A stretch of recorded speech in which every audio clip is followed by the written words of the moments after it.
Уважаемые друзья и коллеги, сегодня мы проводим межрегиональную научно-практическую конференцию, посвященную 190-летию со дня рождения башкирского поэта, просветителя Мифтахетдина Акмуллы и Дню башкирского языка. Надо отметить, что день празднования рождения поэта-просветителя Акмуллы и проведение Дня башкирского языка совпадает не случайно. Именно ко дню рождения Акмуллы и был приурочен День башкирского языка. Эта дата была закреплена указом главы Республики Башкортостан. Это год особенный. В 2021 году, 14 декабря, исполнилось 190 лет со дня рождения башкирского просветителя Мифтахетдина Акмуллы. И Акмулла, светлый, правдивый мулла. И действительно, Акмулла не только объединяет, не только продвигал именно просвещение башкирского языка и башкирского народа.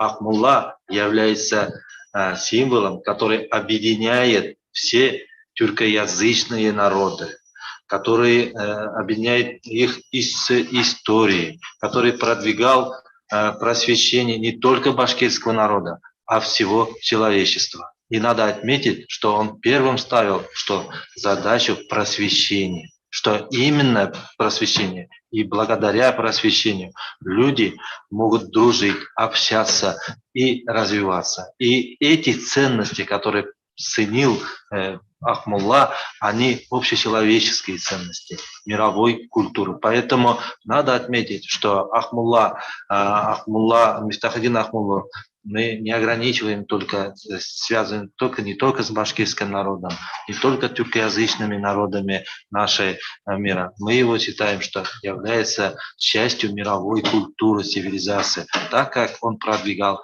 общечеловеческие ценности. И благодаря организации, уважаемые коллеги, его ценят не только в Республике Башкортостан и во всем тюркоязычном мире.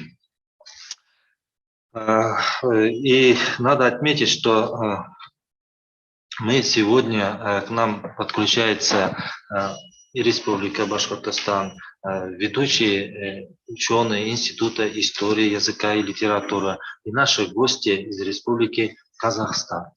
Слово предоставляется директору Института истории, языка и литературы Уфимского федерального исследовательского центра Российской академии наук, доктору философских наук, профессору Тугры Ягануровне Рахматуллиной. Хайырлы күн, хөрмәтле коллегалар, добрый день, уважаемые коллеги. Мифтахетдин Акмулла, башкирский просветитель, философ и педагог, тема моего доклада. В историю мировой социокультуры XVIII век вошел как эпоха просвещения. Идеология и философия просвещения питали своеобразный и неповторимый дух эпохи, дух свободы, творчества, образованности, светскости и прогресса.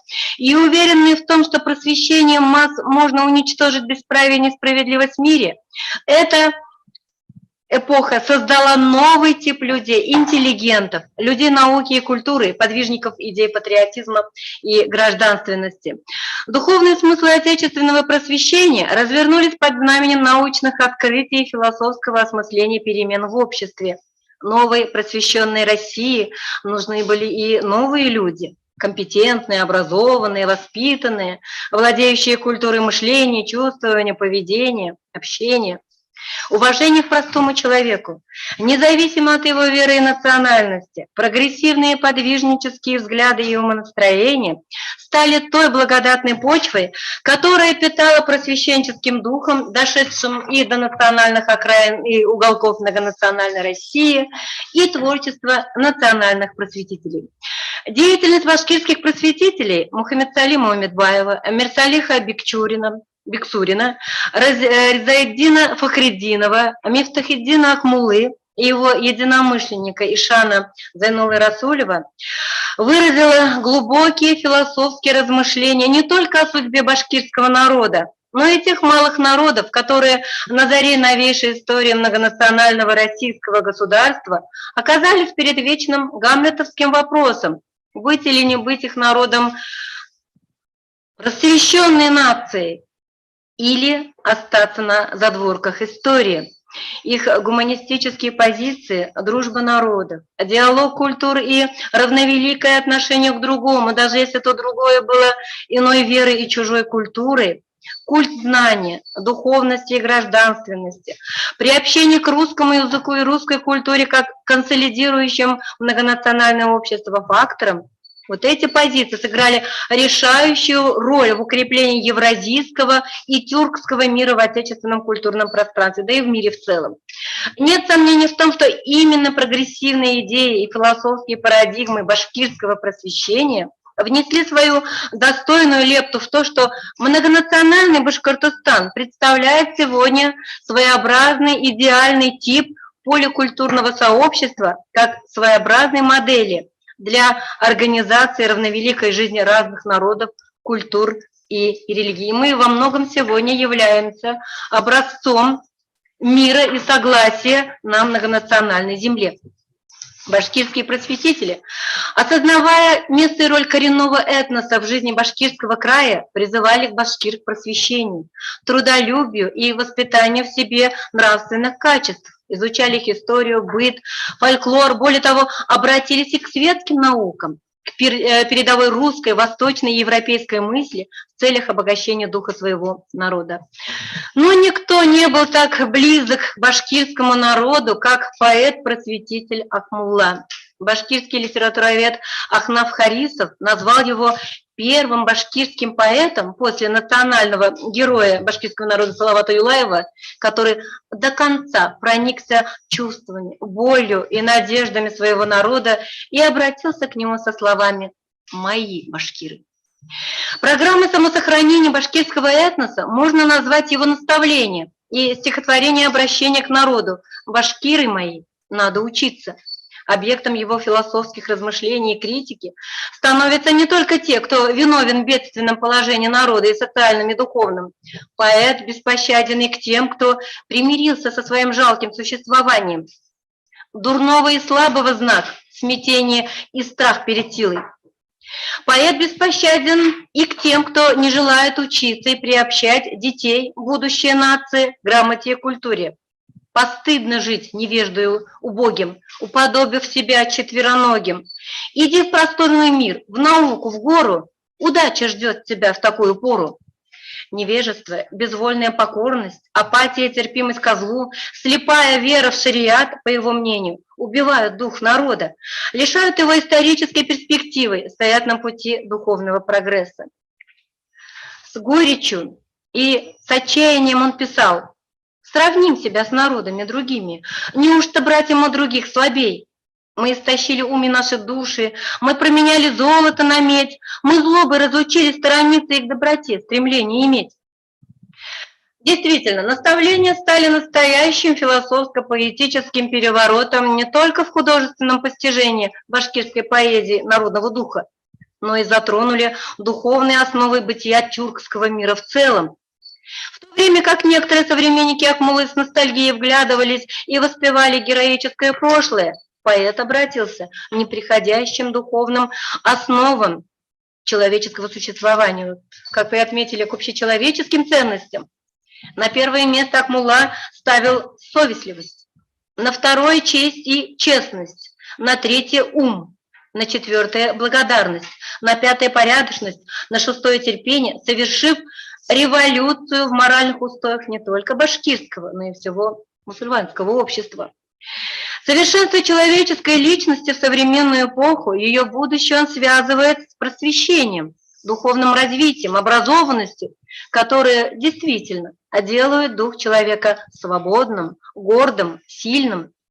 Он призывает и предупреждает одновременно: башкиры, всем нам нужно просвещение. Невежд немало, редкость обучения. Кто просвещен и ремеслу обучен, тот славен, горд, в общении не скучен. Источник мудрости ему доступен, а неуч с унижением не разлучен. И, безусловно, эти духовные смыслы не потеряли своей актуальности сегодня. Век интернета, распространение новейших информационных технологий, становление умной, когнитивной экономики, востребовавших образованного, креативного, но прежде всего духовного индивида, который знает свою культуру, свои традиции, свой родной язык в И вы должны за это глобализирующемся сидеть мире. в тюрьме. Несмотря на ограниченность в понимании действительных причин социальных и многих духовных проблем своего народа и путей их решения, творчество Акмуллы, как и его соратников башкирских просветителей, стало своеобразной философией духовного возрождения не только башкир, но и всех мусульманских народов России, отражением веры в их достойное будущее. Сегодняшние реалии демонстрируют идеологическую прозорливость и масштабность мышления Акмуллы.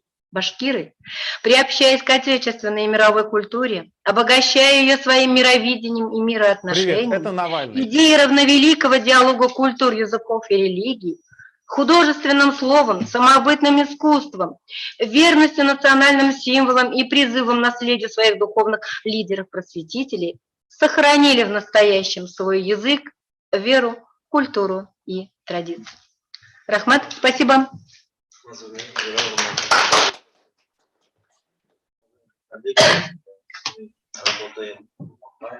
Я вас и ваших друзей-чиновников не боюсь.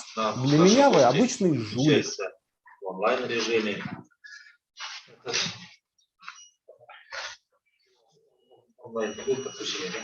Есть подключение, но пока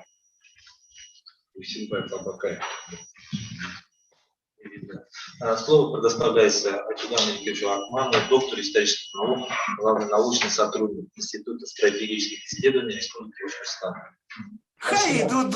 Уважаемые коллеги, действительно, Мифтахиддин Акмулла – это выдающийся человек XIX века для Башкортостана и не только. Для тюркского мира он действительно является символом познания мира. И действительно, он, скажем так, многофункциональный образ его воспринимается сейчас с позиции 21 века. Он и поэт, он и философ, он и просветитель. То есть, конечно же, он в первую очередь считается как бы просветителем, но внутри у него есть в его поэтических стихотворениях философская парадигма. Надо отметить, что он повлиял существенно на развитие казахской, татарской литературы. И вот творчество известно среди туркменов, каракалпаков и других туркоязычных народов. И вот возникает сразу вопрос, в чем причина, феномен такого влияния духовного наследия Акмуллы на не только на башкирский народ, но и на сопредельные тюркские народы. И здесь надо отметить, что, как ни парадоксально, но специфика социально-экономического развития России, территории Башкортостана, она тоже повлияла на способности конкретного человека Мифтахиддина Акмуллы. И надо отметить, что здесь надо, конечно же, смотреть материальные основы бытия, которые упали на благодатную почву в виде души этого человека. И здесь надо отметить, что история территории, где он проживал с момента рождения, она достаточно богатая. Это территория племени, башкирского племени Минь. Она включает в себя большое количество подразделений в эпоху Средневековья, в момент вхождения в состав русского государства. И надо отметить, что 11 родов, которые делились на 160 более мелких родовых подразделений. Традиционным занятием башкирминцев являлось традиционное скотоводство, бортничество. Щенок ебаный, блядь. Я думал, ты человек, а ты гнида ебаная, блядь. Надо отметить, что территория данного племени башкирского к моменту вхождения в состав русского государства, она была уже тогда достаточно дисперсной. А именно основной ареал, он, конечно, был по течению реки Дема. По течению реки Дема, но, кроме того, значительная часть представителей данного племени, она находилась вне этого ареала, а именно к северо-востоку от Уфы, и также отдельный анклав находился на территории Республики Татарстан. И здесь вот этот ареал проживания, он обусловил достаточно специфический образ жизни их, а именно полукочевое скотоводческое хозяйство, но с опорой на промысловое хозяйство, это бортничество, охота. И надо отметить, что одними из первых минцы вошли в состав русского государства на договорных отношениях. В частности, в 1567 году получена жалованная грамота на их вотчинную землю. Царское правительство признало вотчинное право башкир на землю сохранения традиционной системы самоуправления. Традиционно башкиры обязались выполнять военную службу за свой счет и выплачивать налог ясак. В 1671 году рост численности населения обусловил то, что начался раздел прежде единой вотчины племени Мин согласно раздельной грамоте царя Алексея Михайловича Романова. А именно, вотчинная земля была разделена между 11 родами. Каждый род включал в себя несколько, а то и несколько десятков населенных пунктов.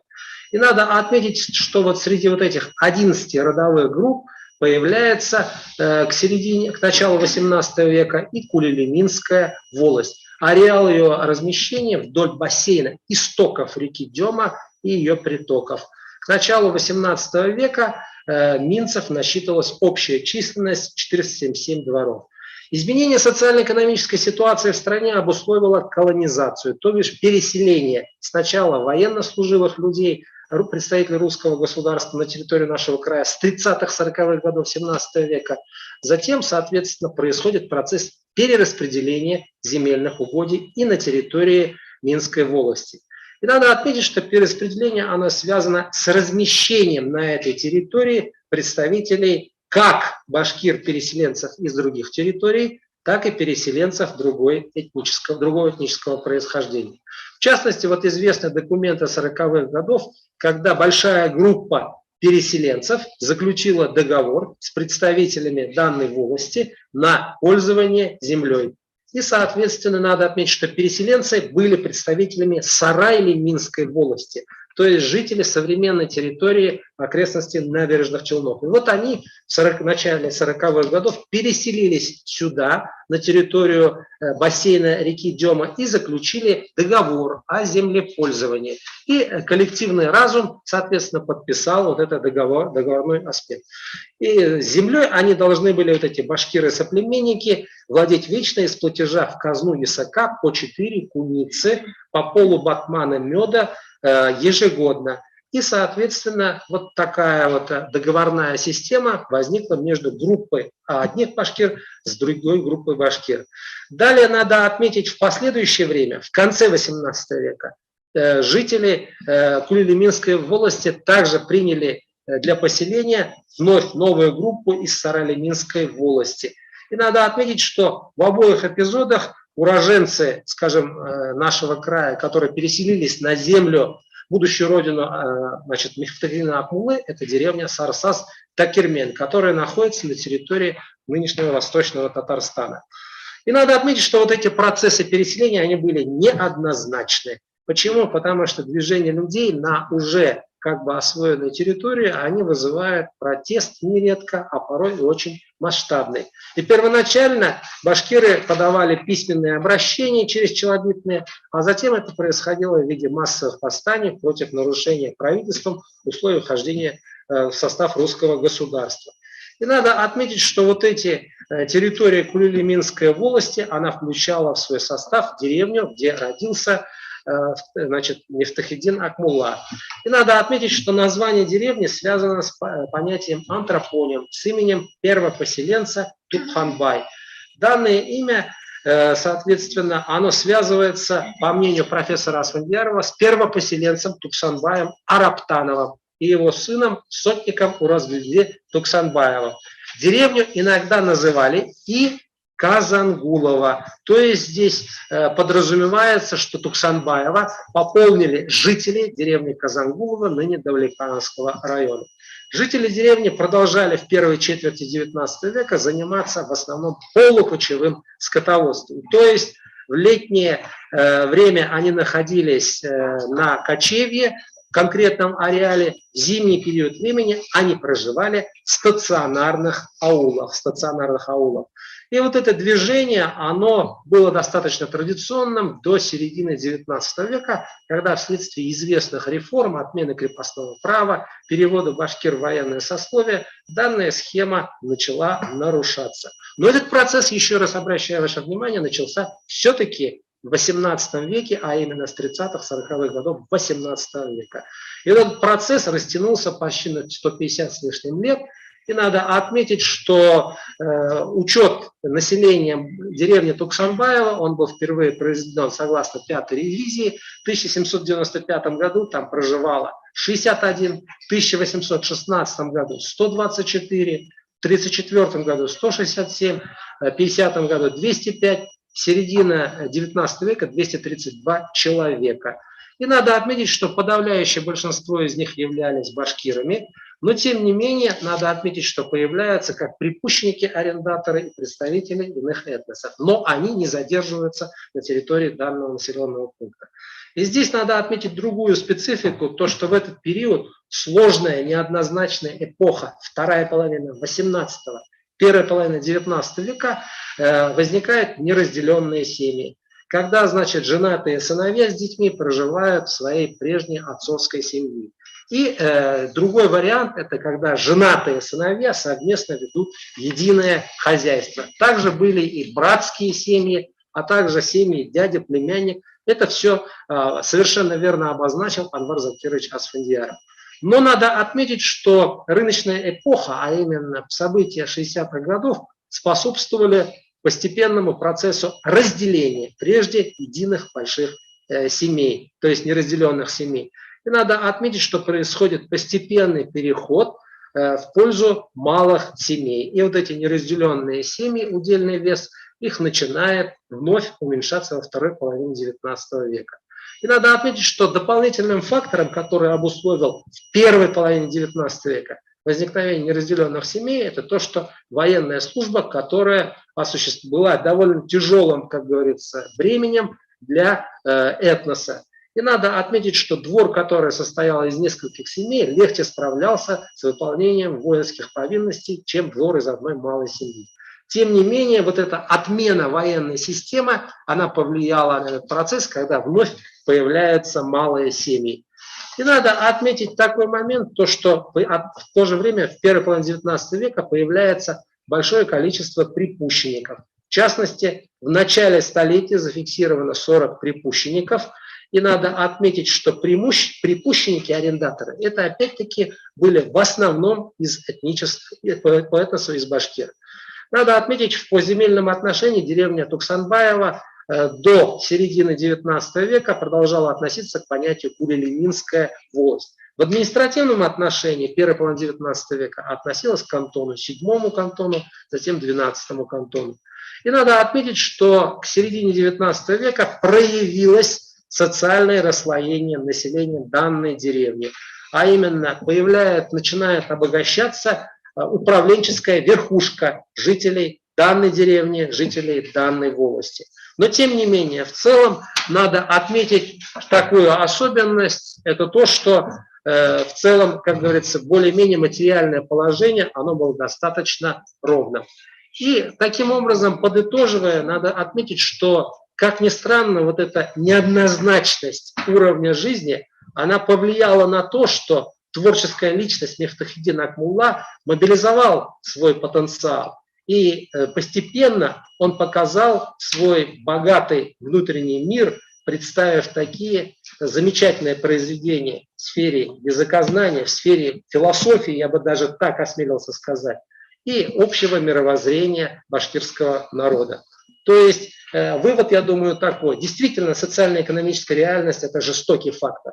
Но, однако, это не дает повод для того, чтобы опускать руки. И Мифтахиддин Акмулла, вот он продемонстрировал, что, несмотря на этот неоднозначный процесс, он показал себя в полноте, как говорится, своего образа. Спасибо.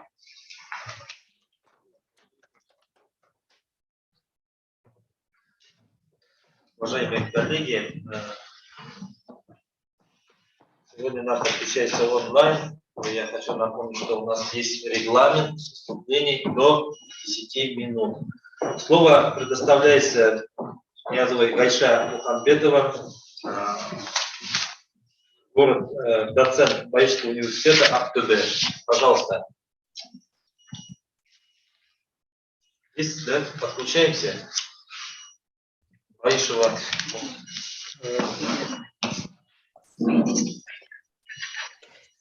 Уважаемые участники конференции, Получается у вас, да? уважаемые ученые. Слышно? Слышно, да. Пожалуйста. Да, у нас тут регламент до 10 минут, пожалуйста, очень, да? Пожалуйста. Сегодня мы собрались на международной научно-практической конференции, посвященной творчеству известного поэта Мифтахетдина Акмуллы и Дню башкирского языка. Желаю успеха в работе конференции. Выражаю благодарность организаторам конференции. Примите пожелания от ректората и коллектива Баишев университета из города Актюбе, Республики Казахстан. С вашего позволения хочу выступить с докладом на родном казахском языке.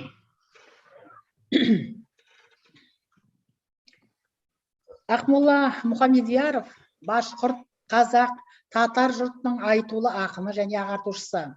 Туған жері Башқұртстанның Бәлебай катоны 90 ауылы. Әкесі қазақ, кәдімгі Ақмешіттің қазағы, қазіргі Қызылорда топырағынан шыққан. Анасы башқұрт.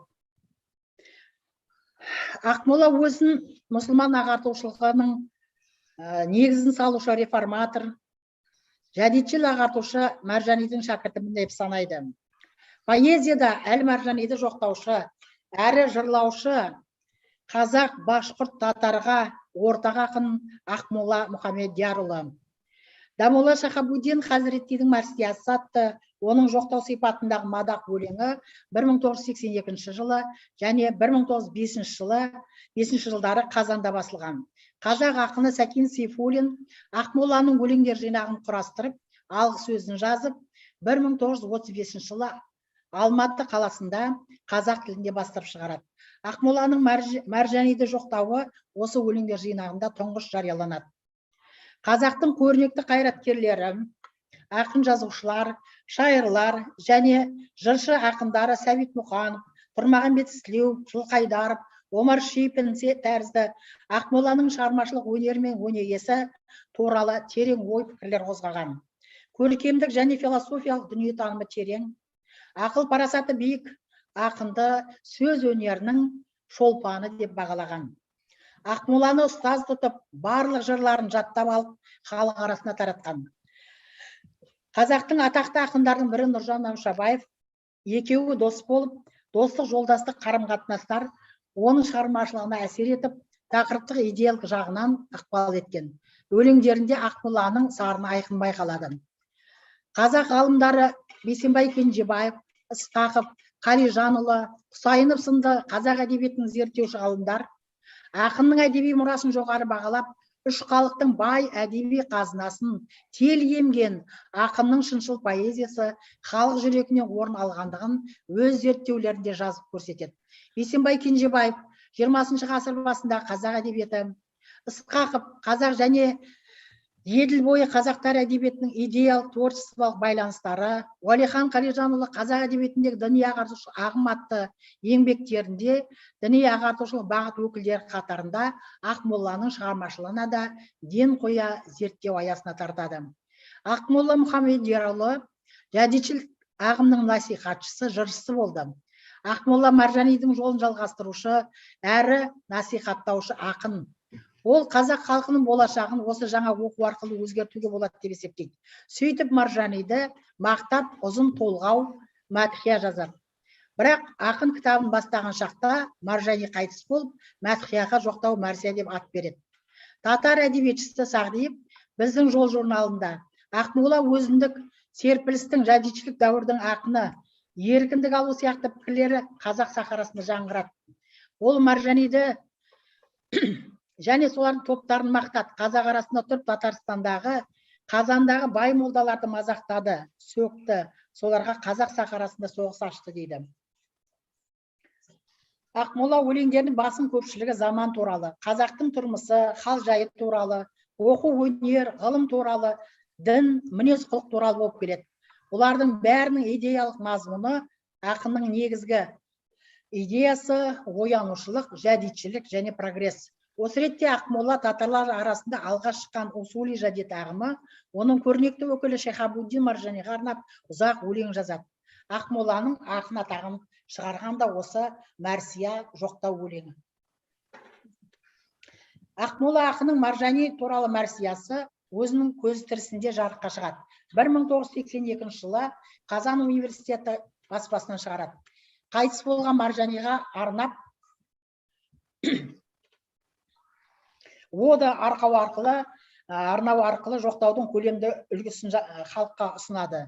Ескі күншығыс ислам мәдениетінің кірлі көрпесінің қалың жамылып, батыс ауасынан әлі тыныс ала қоймаған, 19 ғасырдың соңғы жарымында Қасан қадемнен еділ бойын басқан ескі фанатизм тұманының арасынан алғаш сәуле берген, татардың жаңа өсіп келе жатқан жас буржуазиясына мәдениет жағынан жол ашпақшы болған, жаңа идеологияның, жәдетілік ағымның негізін қалаған Маржаниге ерекше құрмет көрсетеді. Феодалды қоғамның іргесінің сөгіліп, жаңа жәдетшілік ағымның өркендеуін Ақмола ақын ерекше пафоспен жырлайды. Өзіндік ақындық қырының ерекше танылуына ықпал еткен мәрсиясы жоқтаудың өзге туындылардан оқшау екендігін аяқтайды. Маржаниге арналған жоқтаудың басты тақырыбы көпке жол көрсеткен кемеңгердің сара жолын ұрпаққа таныту. Туындының басты идеясы жаңалықтың жаршысы, бастаушысы болған кемеңгер көсемнің мінсіз сыр сипатын айту арқылы жаңа ұрпақты білімді болуға, әділдіктің жоқтаушысы болуға тәрбиелеу. Жоқтау 5 бөлімнен тұрады. Бірінші бөлім дәріптеу. Мұнда жас кейіпкер, басты кейіпкер Маржаниді және оны ұстанған жәдетшілік ағымын көпке үлгі етеді. Дәріптейді. Надандармен белшеше күресе білген, Қазаннан шыққан Шахабудин Маржанидің өзгеден артылып, ғалым болғанын мақтан тұтып мадақтайды. Разрешите, пожалуйста, на демонстрацию слайдов, пожалуйста. Организатор, пожалуйста, демонстрацию экрана. Можете разрешить? Вы нам не высылали? Для демонстрации слайдов.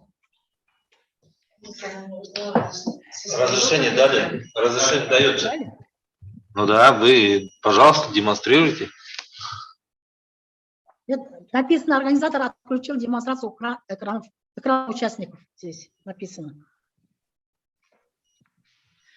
Уәләкин Маржанидің ісі басқа, жылқының тұлпарындай жұлдыз қасқа.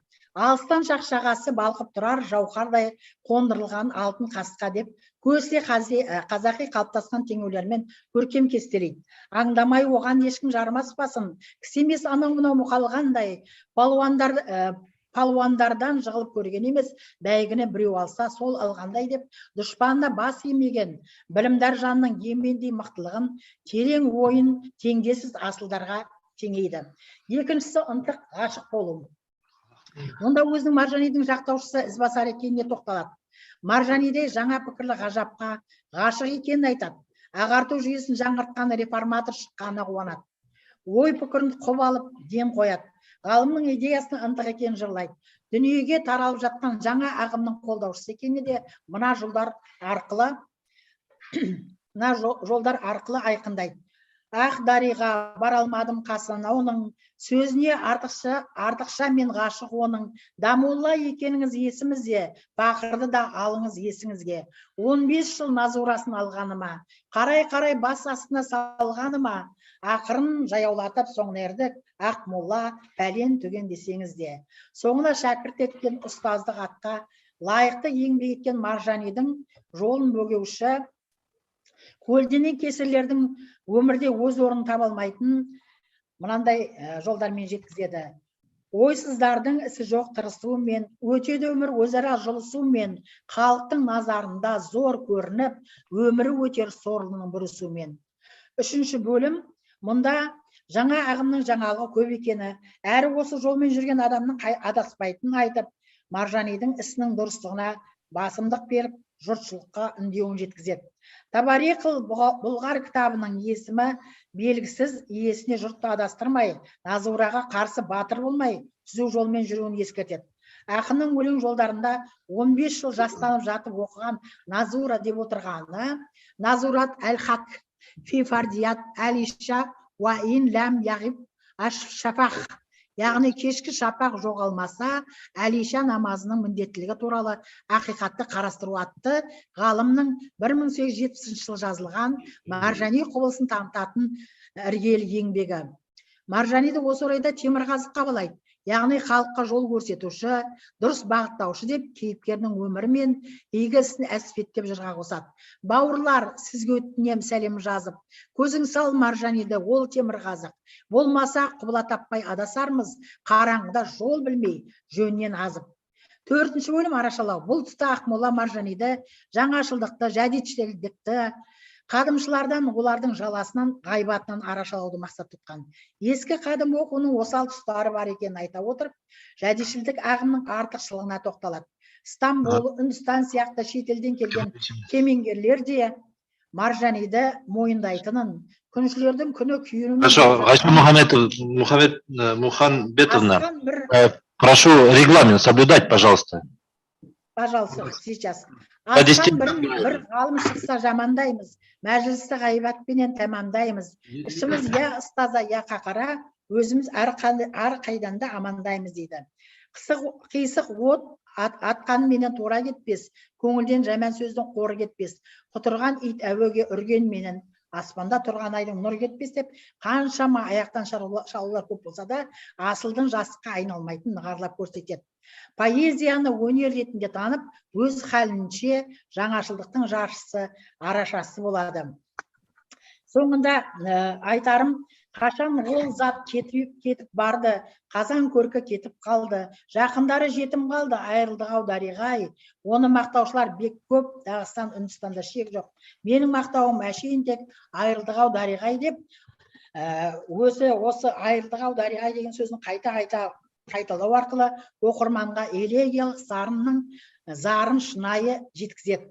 Ақмола ақынның жоқтау өмірдің ашы түссін шынайы саралау арқылы Маржанидің өмірімен өріліп беріледі. Ал ертұңғаны түркі жұрты қалай жоқтаса, мұнда да ел тірегі болған кемеңгердің қазасы көп ауырлық салған жырланады.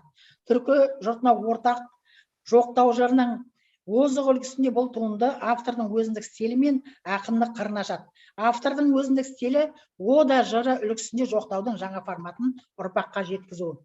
Яғни Ақмоланың өлеңдері өміршең, тағылымы терең туындылары еш қашанда ұмытылмайды дейміз. Ақмола руха мәңгілік. Спасибо за внимание. Спасибо большое, да. У нас есть вопросы, да? Как я понимаю, что сразу... Здравствуйте. Скажите, пожалуйста, Гайша Мухамбетовна, Да. этническое происхождение, значит, вы говорите, что казахские корни, но вы знакомились с материалами его происхождения, то есть с ревизскими сказками. Известный профессор Асфандияров изучил ревизские переписи, которые оформлялись тогда, то есть 30-е годы, согласно коим и отец, и мать являются башкирами. Какие источники позволяют вам противоречить этой концепции профессора Асфандиярова? Спасибо. Да, у меня тоже источники. Бисибай Кинжибаев говорит, его фундаментальном монографии написано, что отец Мухаммедияр, вышедший из города Ахмешет, сейчас называется Кызылорда. Оттуда он ушел на заработки в сторону Стерлитамак. Там обосновался, там его приютили, там жил долго. И Мифадих Ахмула родился в Башкортостане. Потом он тоже ищет работу, учебу и переезжает в сторону Казахстана. Он сам говорит, ханым казах, телем башкорт, жаным татар. Это сам Ахмула сам говорит. Спасибо. Но только обратите внимание, профессор Асфандияров опирается на записи актов гражданского состояния, по-современному говоря. Он опирается на метрические свидетельства. Мнение уважаемых ученых – это важно, но когда документы заверены государственными структурами, сами понимаете, это очень сложно с ним спорить. Поэтому этническое происхождение, я думаю, однозначно здесь башкирское. Другой вопрос, что... Он родился в Башкирии, правильно говорите. Ну а раз так, тогда не надо поднимать вот эти гипотезы. Тогда есть государственный документ. Метрические свидетельства, они признавались русскими чиновниками, башкирами, казахами, ревизские сказки. Это очень уважаемый документ. Там четко написано, кто родитель этого. Я не возражаю. Хороший человек, всем единый. Жақсы да, жаттық жоқ дейді. Всем хватает его. Почему вы испугались? Я хочу... Извините, я просто люблю объективность. Я очень хороший человек, поэтому мы говорим так. Да, конечно. Я плохо говорю, поэтому извините меня. Мы здесь собрались представители науки, и мы оперируем фактами официально заверенных документов. Спасибо. Спасибо большое. С кармана не взяла. Я из кармана не взяла, тоже есть апелляция мне к чему-то. Это частное мнение. Это частное мнение, когда заверены документы. Да, действительно, уважаемые коллеги, дорогие гости, я хочу сказать, что здесь собрались и исследователи, и ученые, и почитатели именно творчества Акмуллы. На самом деле Акмулла всем он близок на самом деле и для казахского народа, и для башкирского народа, и для других народов. Но исторический источник, как говорил нам Анвар Закир, что против фактов, здесь уже нет других аргументов. Это очень серьезные аргументы. И, конечно, я еще раз повторюсь о том, что это не только Акмулла, не только продвигал там идеи просвещения башкирского народа, он продвигал общечеловеческие ценности, мировые, которые часть мировой культуры и цивилизации. Я, например, так его считаю, поэтому корни есть на это фактические материалы. Я думаю, что мы можем оказать вам сотрудничество, мы можем действительно помочь вам в предоставлении данных материалов. У нас эти материалы, они открыты, вы можете пользоваться электронной базой Башархив, просто basharchiv.ru, и там уже, если наберете деревню Туксанбаева, там уже они представлены. То есть, а если есть такая необходимость, то через Национальную библиотеку мы можем отправить вам эти материалы. То есть, такое сотрудничество в научном плане, она всегда востребована, она только украшает и дополняет наше научное сообщество. Поэтому мы готовы оказать научно-методическую помощь. Уважаемые, огромное вам спасибо, что такое подробное выступление о наследии. Мы, конечно, тоже тюркоязычный народ, но кое-что поняли, честно. Но мы поняли основную идею. Я думаю, что да, основную идею мы поняли. Есть очень правильные слова, мы их поддерживаем, но остаемся на историческом поле. Спасибо вам большое. Слово предоставляется Зайцеву Никите Александровичу, творчество Мифтахиддина Акмуллы и вопроса башкирского литературного этикета. Пожалуйста.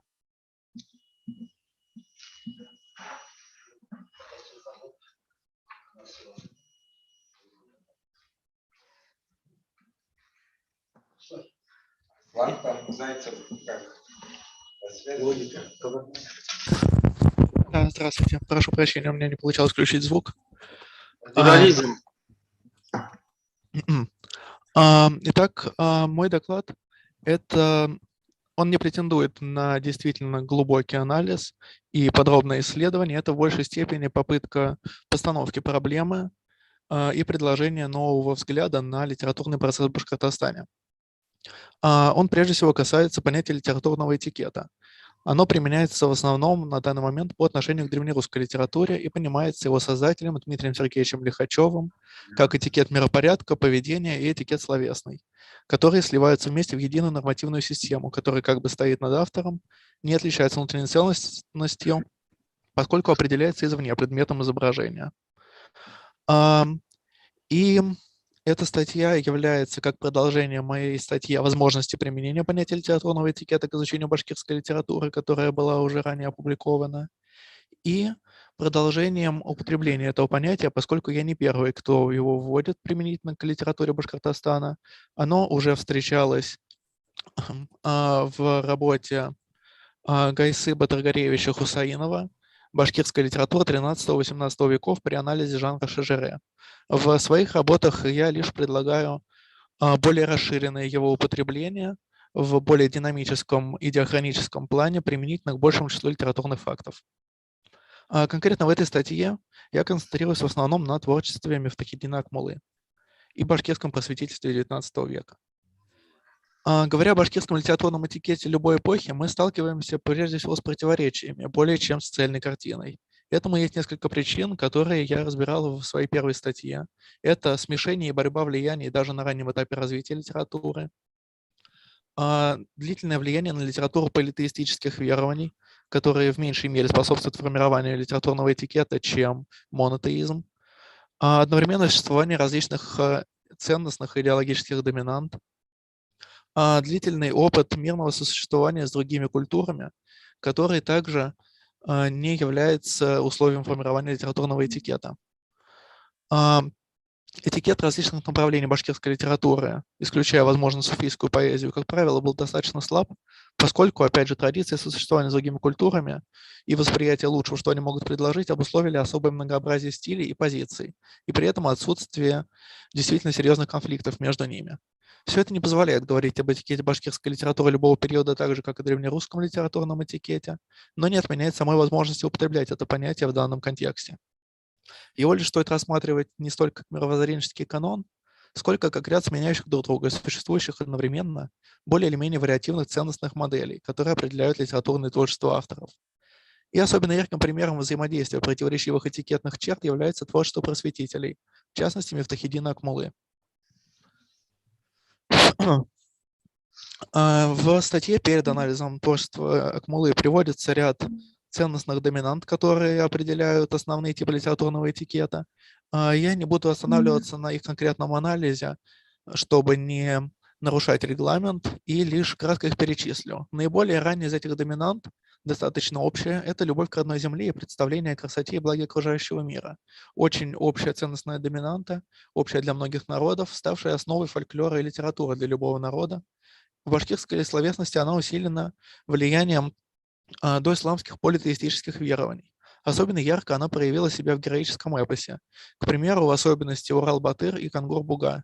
На мой взгляд, Кангур-Буга из того, что я читал, это самый сильный и впечатляющий из башкирских эпосов, а также в ранней литературе, к примеру, при формировании жанра шежере. В эпосе Кангур-Буга проявляется также особое внимание к хозяйству, забота об обеспечении своего дома, семьи и народа. Значимость этих ценностных доминант обеспечили своеобразие ранней башкирской словесности, сохранение ее самобытности впоследствии, даже по мере усиления влияния других восточных культур. Далее формируется суфийская литература, мусульманский литературный этикет, основанный уже на религиозных концепциях и наиболее близкий к литературному этикету в понимании Лихачева, к древнерусскому литературному этикету. Это наиболее близкий подход к формированию полноценного литературного этикета со строгой оценочностью, устойчивостью образов, приемов, образа автора и художественного языка. В XIX веке суфийская литература сосуществует также и с просветительской, которая также формирует свой собственный литературный этикет, основанный уже на ценности познания, ценности такой, если можно так сказать, светской нравственности, обновления и просвещения.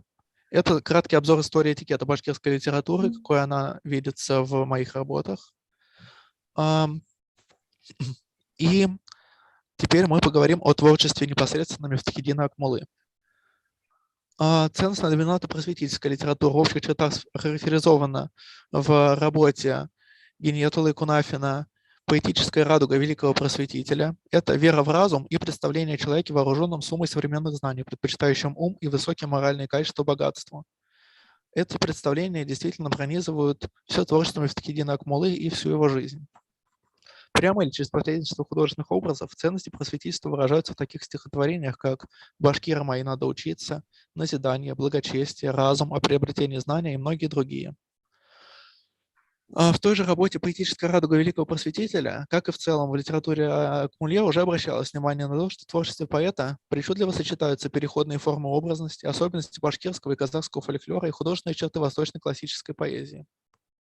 Этому способствует и излюбленный жанр Акмуллы — хитап, стихотворный посланник к народу. Он допускает совмещение черт различных направлений литературы и фольклора, обращение к любым поэтическим средствам, которые поэт сочтет необходимыми и более удачными.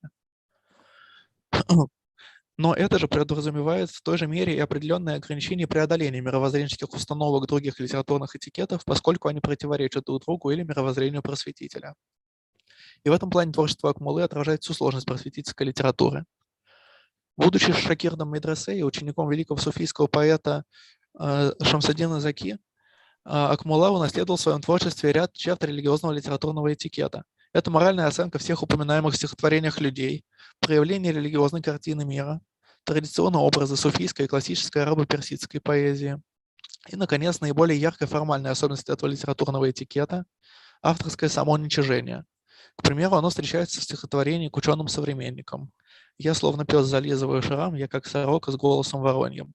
И в этом примере даже занимает традиционное место в последних строках стихотворения. Хитаб назидания наглядно демонстрирует близость и переплетение просветительской, религиозной, обновленческой морали, обусловившую опору поэта на идеалы ислама. В этом была необходимость для самого поэта, разделявшего религиозные воззрения своего народа, и для его слушателей, которые были воспитаны в мусульманской традиции и в этой связи легче воспринимавшие просветительские идеи. Тем не менее, как ССН, странствующий поэт, чье творчество принадлежит в большей мере к области фольклора и из устной литературы, нежели к литературе письменной и печатной, и как сторонник обновления религиозного образования, Акмулла в своих произведениях отходит от точного следования религиозному мировоззрению. Ярче всего это проявляется в частной критике недобросовестных мул, к примеру, в Хитабе назидания. Однако здесь же Акмулла говорит и о тяжелых условиях жизни простых мул, недостаточной помощи им от других людей. И обличению как безбожия, так и лицемерия, как крайности отношения к вере и религии.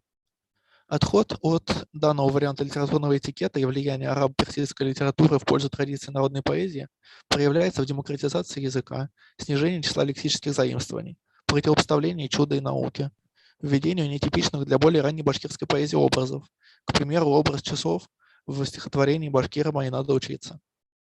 Резкая и грубая отрицательная оценка объектов обличения, в том числе и адресатов стихотворений, и даже представителей народа, которые не хотят просвещаться. Интересно, что та же особенность ярко отличает многие произведения казахского просветителя Абая. Также это афористичность стихотворений, которая также является в значительной мере продолжением народной традиции, фольклора и более ранней башкирской литературы. Некоторые части стихотворений и некоторые отдельные произведения строятся даже непосредственно как нанизывание афоризмов.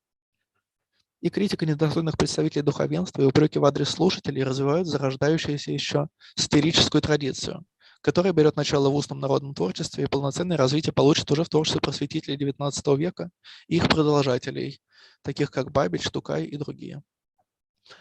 В особенности близки традиционному мировоззрению башкир наиболее ранней форме литературного этикета, основанной на преклонении перед родной землей и красотой окружающего мира, стихотворение Акмуллы о природе. По существу, я бы и отнес их именно к этой самой ранней системе литературного этикета.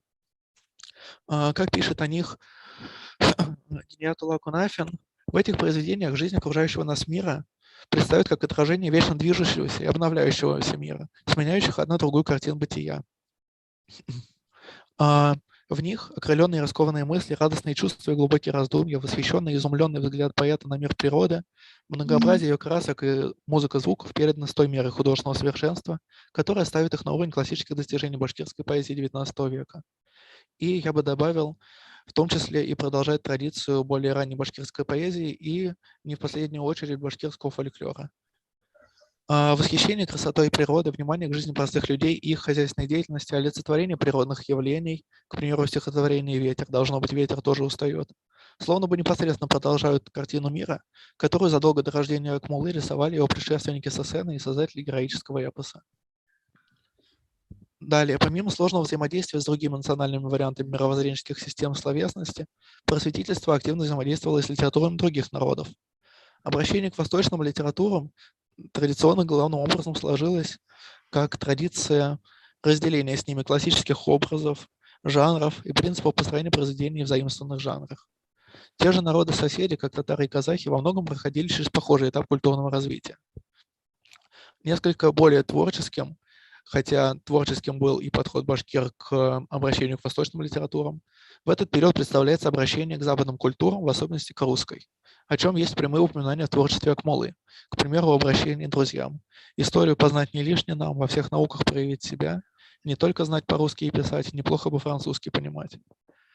И краткий, но точно исчерпывающий обзор связи башкирского просветительства с русской культурой дан в работе Кунафина об этапах развития башкирского просветительства и особенностях отражения просветительских идей в литературе первой половины XIX века. В данной работе стоит лишь отметить, что русский просветительский реализм, который также по-своему обладал чем-то близким к литературному этикету, мог оказать влияние на такие схожие с ним черты башкирского просветительства, как представление о роли личности в развитии общества, которое пронизывало все творчество ведущих башкирских просветителей. И, наконец, на перепутье различных мировоззрений, которые были характеризованы выше, и даже разных национальных литератур, башкирское просветительство, несомненно, сформировало собственные этикетные черты. В их числе отбор объектов и критериев идеализации – это просвещенный человек, ученый, добросовестный мулла, и набор положительных качеств им присущих. Это особое осмысление, особая значимость образов, связанных со светом, которые встречаются во множестве произведений башкирских просветителей. Это частое упоминание восхваления учености, знания, веру в силу просвещения и способность отдельной просвещенной личности изменить мир к лучшему.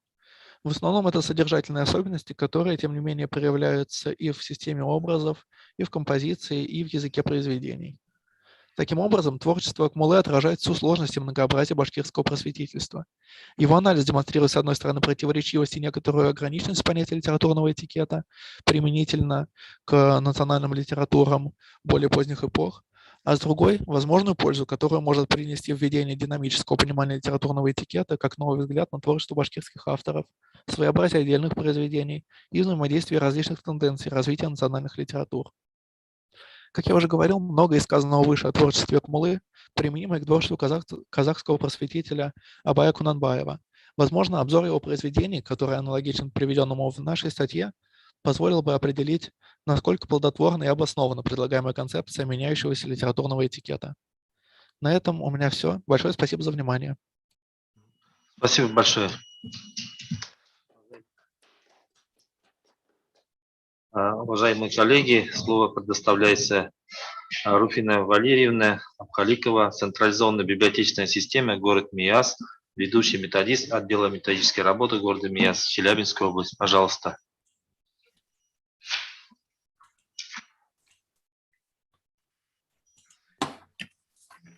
Здравствуйте. Слышно меня? Да, вас слышно и видно.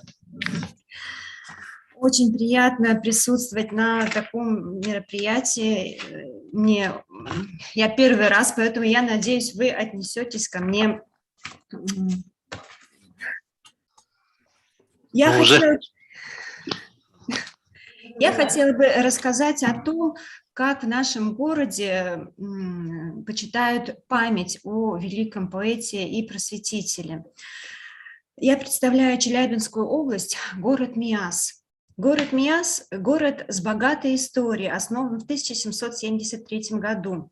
Это город золотопромышленников, автомобилестроителей и ракетостроителей.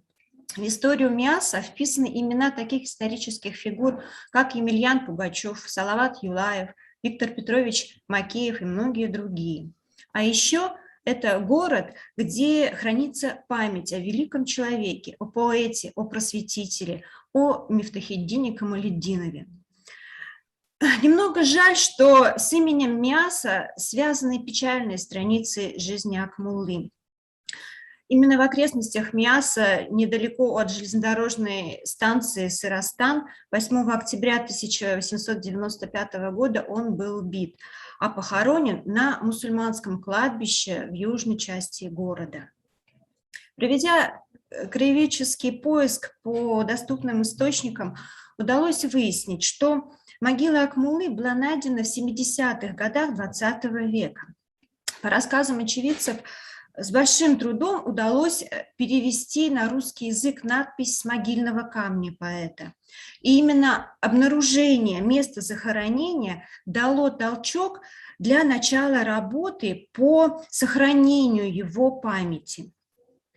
Первые юбилейные мероприятия, о которых упоминает местная пресса, датированы 1981 годом, когда в честь 150-летнего юбилея Акмуллы на его могиле состоялось торжественное открытие памятника, на котором присутствовали представители Башкирской АССР и Челябинска, ну и, конечно же, города Миаса. С тех самых пор юбилейные торжества стали доброй традицией. В 1991 году мероприятия, прошедшие в нашем городе и посвященные 160-летию со дня рождения, посетили высокие гости из Республики Башкортостан. Это поэтесса и писательница Катиба Киньябулатова, поэт и ученый, исследователь жизни и творчества Акмуллы Рашид Шакуров, заместитель председателя Союза писателей Республики Башкортостан, поэт Кадим Арылбаев, писатель, поэт, заслуженный деятель искусств Республики Газим Шафиков и другие официальные лица. Также наиболее ярким событием культурной жизни области стал фестиваль «Золотая осень» Акмуллы. Это областной фестиваль, который прошел в нашем городе в 1998 году. И именно этот фестиваль положил начало грандиозному ежегодному фестивалю творчества тюркских народов, который сейчас называется «Уралым». С каждым годом все больше известных людей принимало участие в мероприятиях, посвященных памяти Мифтахиддина Акмуллы. Так, в 2006 году в рамках празднования 175-летия со дня рождения прошли литературные чтения с участием лауреатов премии имени Акмуллы. В наш город приезжали и Рашид Шакур, и Розалия Султангареева, и Рамазан Шагалеев. Рамазан Нургалиевич Шагалеев – это единственный представитель Челябинской области, лауреат премии имени Мифтахиддина Акмуллы, почетный гражданин Кунашакского района. В городском краеведческом музее в этом году состоялось открытие постоянной экспозиции, посвященной поэту и этнографии башкирского народа. Памятные мероприятия завершились во Дворце культуры автомобилестроителей торжественным вечером «Созвездие Акмуллы». Память об Акмулле бережно хранится его потомками, оно востребовано, и сейчас как никогда актуально его творчество. К сожалению, сохранилось не так много произведений поэта, а в фондах нашей системы очень мало его книг, но и они находят своих читателей. Так, в связи с 80-летним юбилеем поэта в Миасе прошел целый ряд мероприятий, и среди них вечер поэзии, на который приехали члены литературного объединения имени Акмуллы из города Челябинска. Также в нашем городе встречали исполком Всемирного Курултая из Уфы для возложения цветов на могилу Акмуллы. К сохранению памяти поэта привлекается и юное поколение горожан.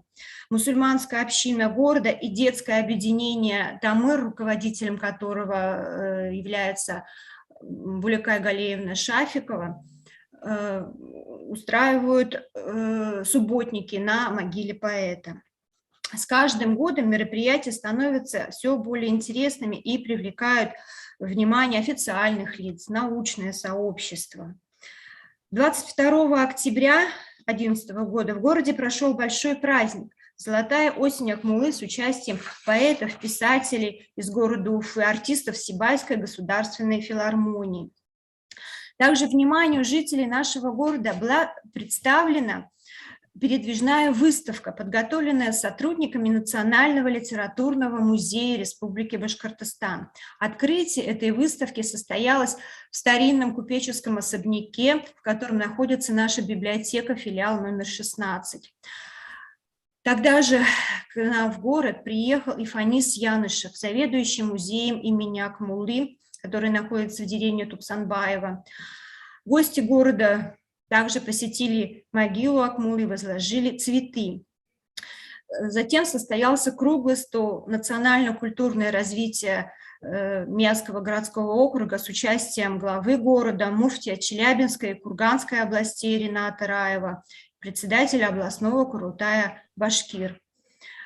Традиционно отмечаются и памятные даты. В октябре 2016 года исполком Курултая Башкир города Миаса совместно с Союзом татарской и башкирской молодежи провели мероприятие к 185-летию Мифтахиддина Акмуллы, гостями которого стали председатель исполкома Всемирного Курултая Башкир профессор Амир Ишимгулов, члены исполкома и областного Курултая. Украшением вечера стало выступление артистов из Республики Башкортостан, а также танцевального коллектива национальной культуры Уралым и участниц женского клуба Акинайзяр, которым также руководит Булюкай Галеевна Шафикова. Не может не радовать тот факт, что на важность сохранения национальных традиций обратило внимание правительство Челябинской области. При поддержке губернатора Челябинской области и постоянного представительства Республики Башкортостан 10 декабря 2016 года в Миасе прошел праздник Курая, в рамках которого состоялся круглый стол «Гуманистическое наследие башкирских просветителей. Актуальные вопросы и перспективы развития».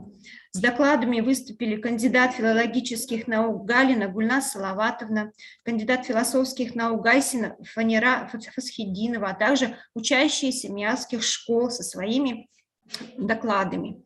Модератором этой встречи стала член Общественного совета Министерства культуры Республики Башкортостан и директор Национального литературного музея Муратова Гульдар Сабитовна. В библиотеке нашего города также активно занимается популяризацией имени поэта.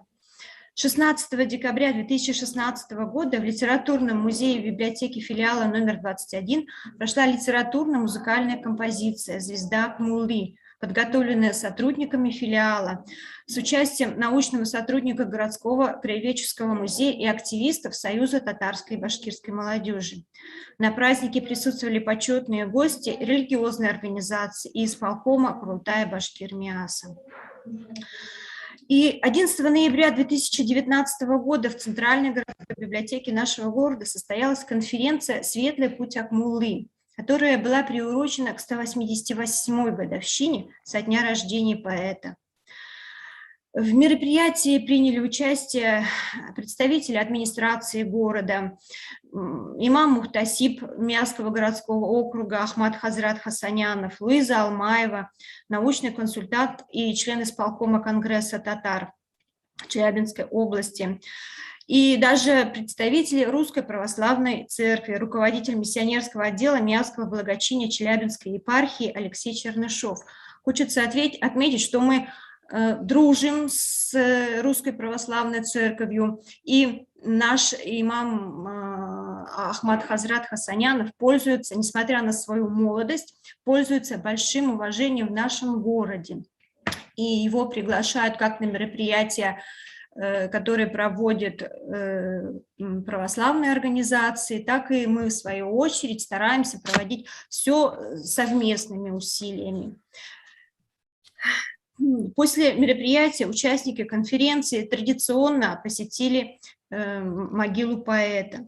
Хочется отметить, что это уже стало доброй традицией, то есть в день памяти поэта, в день его рождения, после каждых мероприятий обязательно участники этих мероприятий ездят на кладбище.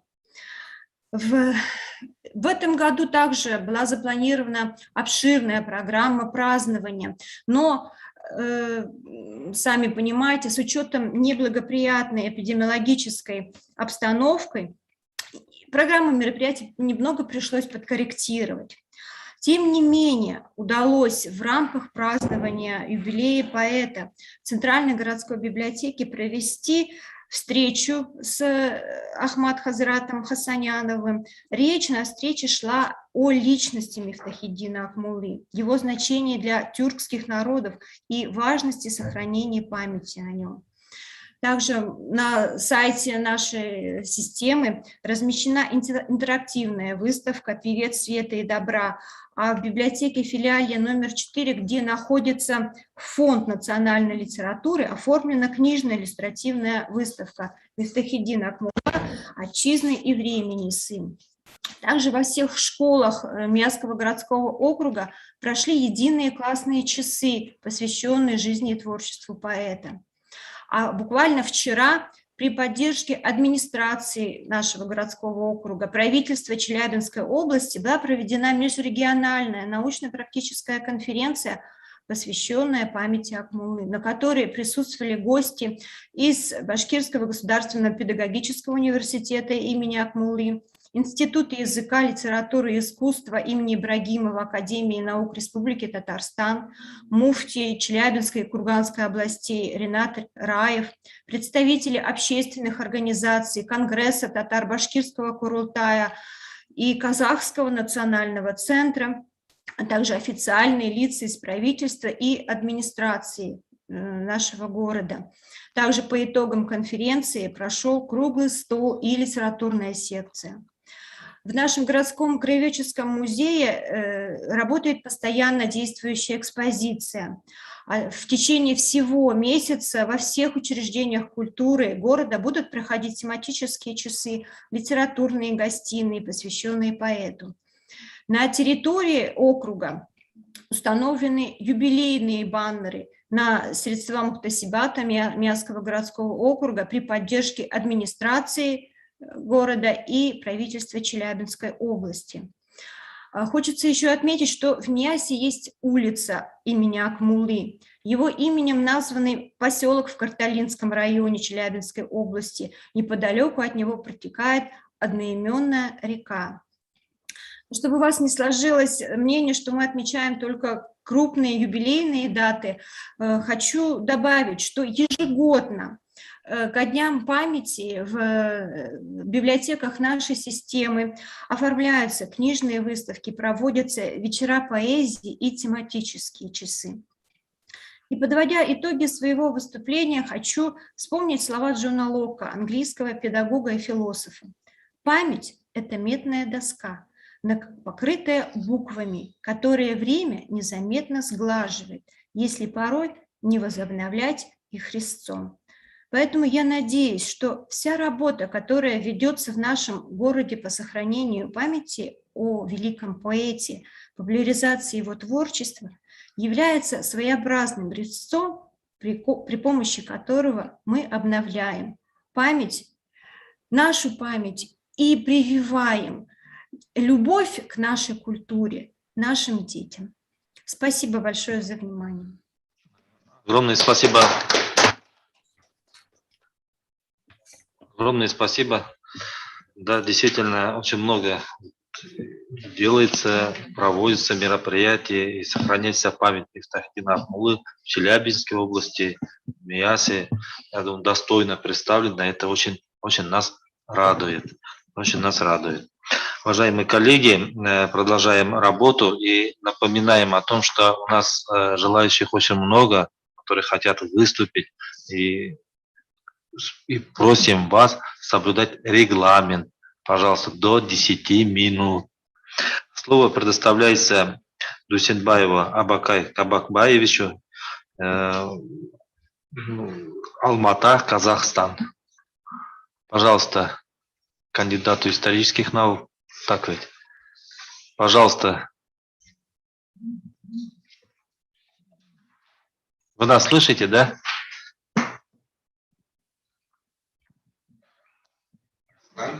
Абакай Кабакбаевич Дуйсенбаев. Так, уважаемые коллеги, слово предоставляется Закирян Галимьяновичу, кандидату философских наук, старшему научному сотруднику Института стратегических исследований Академии наук Республики Башкортостан. Закирян Галимьянович, лучше. Минут, да. Я хочу сказать, что такие вот люди, как Мифтахиддин Акмулла, не появляется просто так, на пустом месте. Для этого должна быть определенная среда. Но башкиры известны, что один из самых древних народов, которые и источники всего. Источники. Махмуд Азгари, прям четко ясно, это тюрк, башкиры, тюрки. И до того, как пришел экспедицию, за год до этого, когда собирал сведения о маршруте, на территории нынешней Турции Анатолий встречался с башкиром по имени Дауд и собирал, расспрашивал его, кто такие башкиры. И он, что башкиры мусульмане, рассказал то есть башкиры в то время навязали мусульманскому миру, огромному мусульманскому миру. Вообще надо сказать, что территория формирования башкирского этноса, вмещающий ландшафт, где башкиры формировались, это из запада это Волга, Идель, Кама, до реки Чусовой, потом Тавол, Иртыш, братский город в центре, это вмещающий ландшафт. Идель имели связи со Средней Азией и Ближним Востоком. На территории нынешнего Ирана, где вот найдены вещи культуры Шумера, найдены медные предметы, которые химики, анализировав, пришли к выводу, что это, говорят, сделано из меди, как раз добытой на Южном Урале. То есть уже в то время как раз были связи. Потом челябинский археолог Григорьев, изучая вот Аркаим, пришел к выводу, что этот народ, который создал Аркаим, пришел со стороны Ближнего Востока. Он говорит, что вышли около где-то 6 тысяч человек оттуда и пришли вот сюда. И захоронение, где нашли вот Сантостинские захоронения, он считается, был какой-то выдающийся человек. То есть организатор вот этой экспедиции или организации. Вот, то есть издревле находились связи между Уралом и Ближним Востоком, Средней Азией. И поэтому, когда вот появился ислам, башкиры уже были осведомлены. Сведения о башкирах средневековых говорят, что их видели, например, в Испании, в московских научных изданиях, четко и ясно, например, автор-поляк пишет, что в Андалузии ходили башкиры. Были они мусульмане. И они там существовали, их, не сказать, это анклав, или это, как назвать его, диаспора вот это, существовала до 14 века, пока испанский король не потребовал от них перейти в католичество. Но кто-то перешел, кто-то отказался. Кто отказался, те ушли в Египет, Марокко, в сторону Марокко. Марокко, читай, по другую сторону Средиземного моря. То есть уже в то время была культурная среда. И, например, арабский как раз, автор, египетский исследователь Аль-Холи пишет, что в Египте были башкиры, как раз известные Вильмедин, Санжа, другие, там, например, Хамави пишет, что, вот, например, что башкир студентов видел Алеппо. Но это башкиры были из Венгрии, как понимаем. Но надо иметь в виду, что губернатором Алеппо сидел башкир. Это сведения. То есть они пришли в Алеппо не просто так учиться. Видим, какие-то связи были из Венгрии, но это были не мадьяры. Именно были башкиры, тюрки, потому что это были мусульмане и были тюрки. Все четко, ясно, все источники говорят, что тюрки – мусульмане. Венгры никогда не были мусульманами. Они были язычники и перешли на католическое христианство. То есть. И этим уже есть отличие. Поэтому нахождение башкиров вместе с печенегом в Боснии, Венгрии, территории Болгарии, Румынии – это установленный исторический факт. То есть башкирский народ не был каким-то изолятом, находящимся на Урале, ничего не знающим как раз о окружающем мире. Башкирский народ был очень осведомлен о всех событиях, которые происходили на огромных просторах Евразии. Даже башкирское народное творчество, вот, например, вот я уже как-то говорил в выступлениях, башкирские народные песни. От Сахалина до Парижа все вот это евразийские территории охватывается в башкирских народных песнях. Например, Сейф-эль-Мулюк там говорит про Сахалин. Или песня «Манжур». Все знаем, где находится. Порт-Артур, Хэр, Акмасет, это Средняя Азия уже. Или Карпат, Балкана, Париж. Уже, вот, говорить, огромное пространство. Находясь вместе с русскими, после вхождения в состав русского государства, башкиры вместе с русскими принимали участие во всех войнах. Справедливый, несправедливый, это другой вопрос, но они принимали участие. И находясь, кажется, вдали от родины, там, они же не с закрытыми глазами и с закрытыми ушами ходили. Все видели, слышали, возвращались домой. И это тоже служило просвещению народа. Они прекрасно, кажется, образованные люди были. Например, в 19 веке Неплюевский Одесский корпус, когда организовал, там учили специально, была квота для башкир. Оттуда вышли башкир Абакир Диваев, который стал крупным востоковедом и этнографом, изучающим карахалпакский народ, казахский, узбекский народы. И его труды до сих пор не утратили, кажется, своей ценности. До сих пор этнографы, изучающие казахов, карахалпаков, туркмен и узбеков, все время обращаются к трудам Диваева. Есть другие меценаты, Бикчурин, в общем, их много. И наш же этот Умитбаев, Салим Умитбаев, окончив тоже также этот Неплюевский кадетский корпус. В Казанском университете были, кажется, это оставлена квота для башкир. Вот мы сейчас Ленин, как кажется, Ленина стало модно ругать. Как бы ни относились, но надо знать, кажется, мы знаем, что, например, вместе с Лениным учился на юридическом факультете башкир Мирсаяв Биишев. Он выходит из Баймакского района, деревни Хасанова. Это сейчас примыкает к городу Сибай практически. Он был исключен вместе с Лениным и группой студентов, которые организовали вот этот, кажется, студенческий бучу. Правильно делали или неправильно, это другой вопрос. Но, то есть, башкиры там были. Другой башкир, Кутлубаев, тоже учился также за студенческие, кажется, участие в разных студенческих сумятицах, был исключен, отправлен к себе на родину, ссылка, кажется, в Римскую губернию. И таких фактов набирается очень много. Это показывает о том, что башкиры не были изолятом и были, кажется, довольно высокий уровень грамотности. Например, вот пушкиноведы, культурологи русские говорят, Пушкин не стал бы Пушкиным, если бы не было бы окружения его, которое его поднимало, его как бы на более высокий уровень поднимало.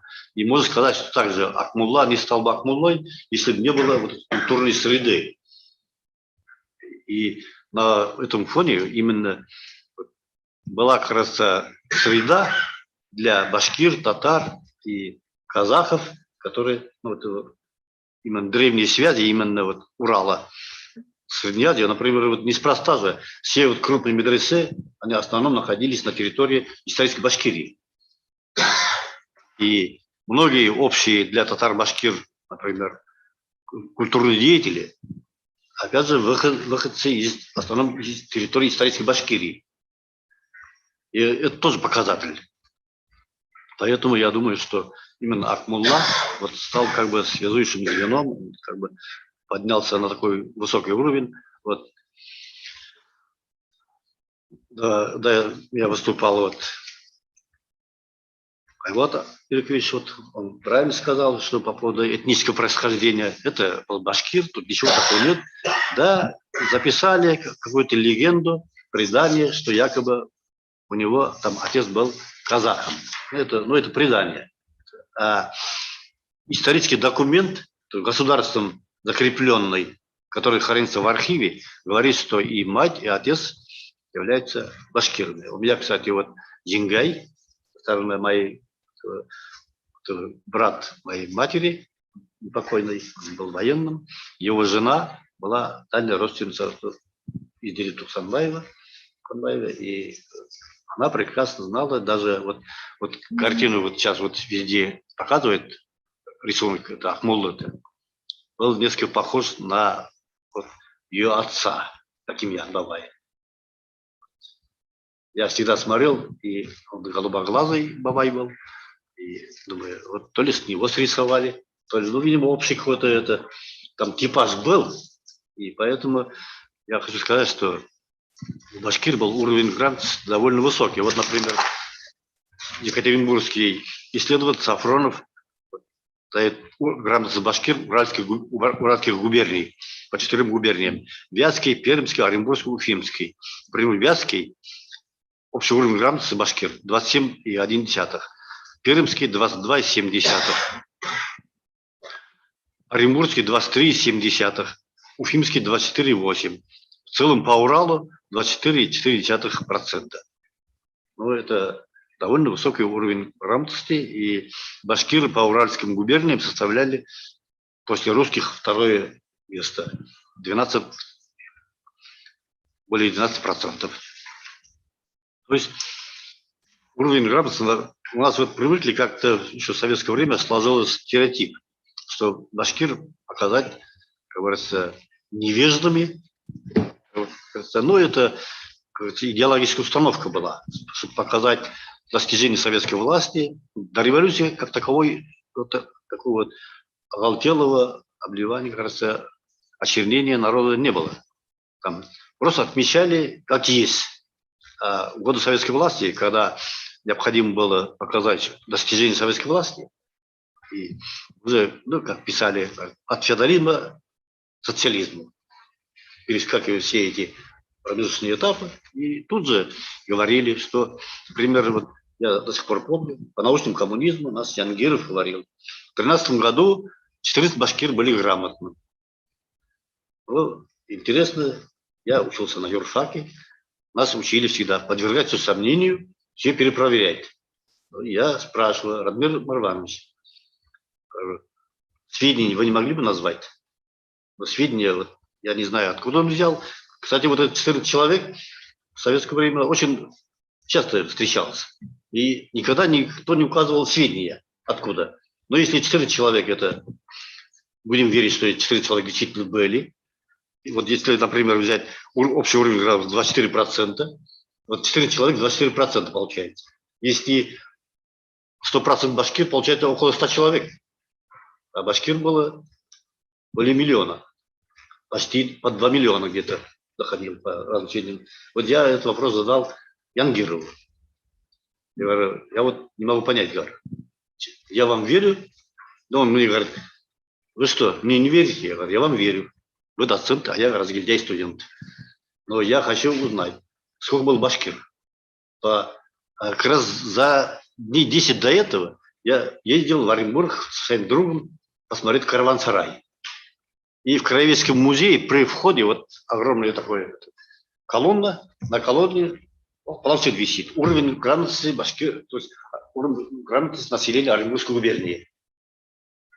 Ну, там все, и башкир, русские, башкир, татары, все народы, которые жили, уровень грамотности по первой переписи 1897 года. Я все это переписал. Буквально через дней 10 Янгиров на лекции говорит, что 4 человека башкир были грамотны. Я ему свой блокнот затаскиваю, говорю, а вот я в Оренбурге выписал официальный документ, который, как быть с этим документом. Ну, в итоге я назвал, конечно, врага, но тем не менее, вот этот момент был, как бы, 4 человека фигурировало всегда. Вот будучи прокурором Сибае, один товарищ, он сам башкир был, он часто вот это писал в городской газете. Что вот спасибо советской власти, он сам учитель физики, Рахмет, Саид Буласана, Безекишитте. Ну, все, вот лейтмотив такой. Но в конце концов я пошел в редакцию разбираться. Я говорю, ну прекратите, говорю, чушь писать. Ну, мне редактор говорит, вы же, говорит, прокурор, почему вы можете спорить с учителем? Я говорю, ну, он учитель физики, говорю, не учитель истории. А нас, юристов, говорю, очень хорошо учат истории. Как говорил Маркс, я, говорит, не знаю другой науки, кроме науки истории. И поэтому пришлось дойти до горкома, чтобы опубликовать статью свою об уровне грамотности населения. Еле-еле, через горком, пригрозив, что я обращусь в Москву. Только после этого, чтобы с Москвой не связаться, опубликовали в ходе в куцей форме мою статью там, об уровне грамотности башкир Российской империи. То есть хочу сказать, что Акмулла появился не на пустом месте. Что уровень грамотности башкир был довольно высокий для своего времени. Например, Архимкулова Мадина Патхуловна в Оренбурге выпустила книгу об учебниках, которые учились в медресе. Там очень много интересов по астрономии, по математике, по алгебре, геометрии, там, химии, географии, которые французские переведены на тюрки, французского, немецкого языков. То есть общемировой уровень они получали. И знали, что Земля не висит на цепи где-то или на быке, хотя легенда и до сих пор существует. Спасибо за внимание. Что вы подразумеваете под уровнем грамотности? 24% статистики, это уровень грамотности. Уровень грамотности на своем родном языке. На родном языке. И умение читать, писать, и довольно высокий уровень. В то время же во всех школах были медресе. Да. Во всех школах медресе. Это что получается? По несколько медресе было. Ну, кажется, вам, что 24% это слишком. Это именно на своем языке. Средний. Средний. Если литература языком создан значительно позднее. Если человек арабский, да? Английский, да? Они прекрасно изучали. Потому что неграмотный. Нет, вот вы говорите арабский. Они изучали арабский. Если кто-то его не изучал, то это вполне возможно, что он... Раньше, да, уже понимал. Он грамотный или не грамотный? Разумеется, грамотный для своего времени. Например, вот, кстати, мой сосед, это не мой, а отцовский сосед, Бахтияр Бабай Хамитов, я что маленьким был, не понимал, у него вот книга была величиной в стол в раскрытом виде. Кожаные, все, это, пергамент. И я этого не знал, удивлялся, думаю, старик, что-то какой-то сидит, непонятно, что читает, какая-то ненормальная книга, рисунков нету, он только в закрытых ставнях читал. А он, оказывается, вместе с Бабищем ходил в казахских степях, учил казахских детей. Исторический человек был. Ну, как-то я не обращал, с его внуком играл вместе. Он нам запрещал трогать эту книгу. Все время сидел, читал вот эту книгу. Она кожаная была. Полностью. И обложка толстая, как кожаная. Ну, представьте, вот такая огромная книга. На арабской вязью. Как-то с отцом разговорились. Я говорю, что за интересное. А отец с ним общался. Помогал ему всячески, как уважаемый человек. Я отцу говорю, вот какую-то старинную книгу он читал, непонятную. Он говорит, это, говорит, один из самых древних Коранов мира.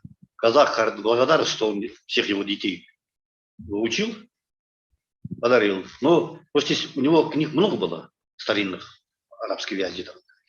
К сожалению, вот я маленький был, не понимал это. Но бабка все это похоронила вместе с ним.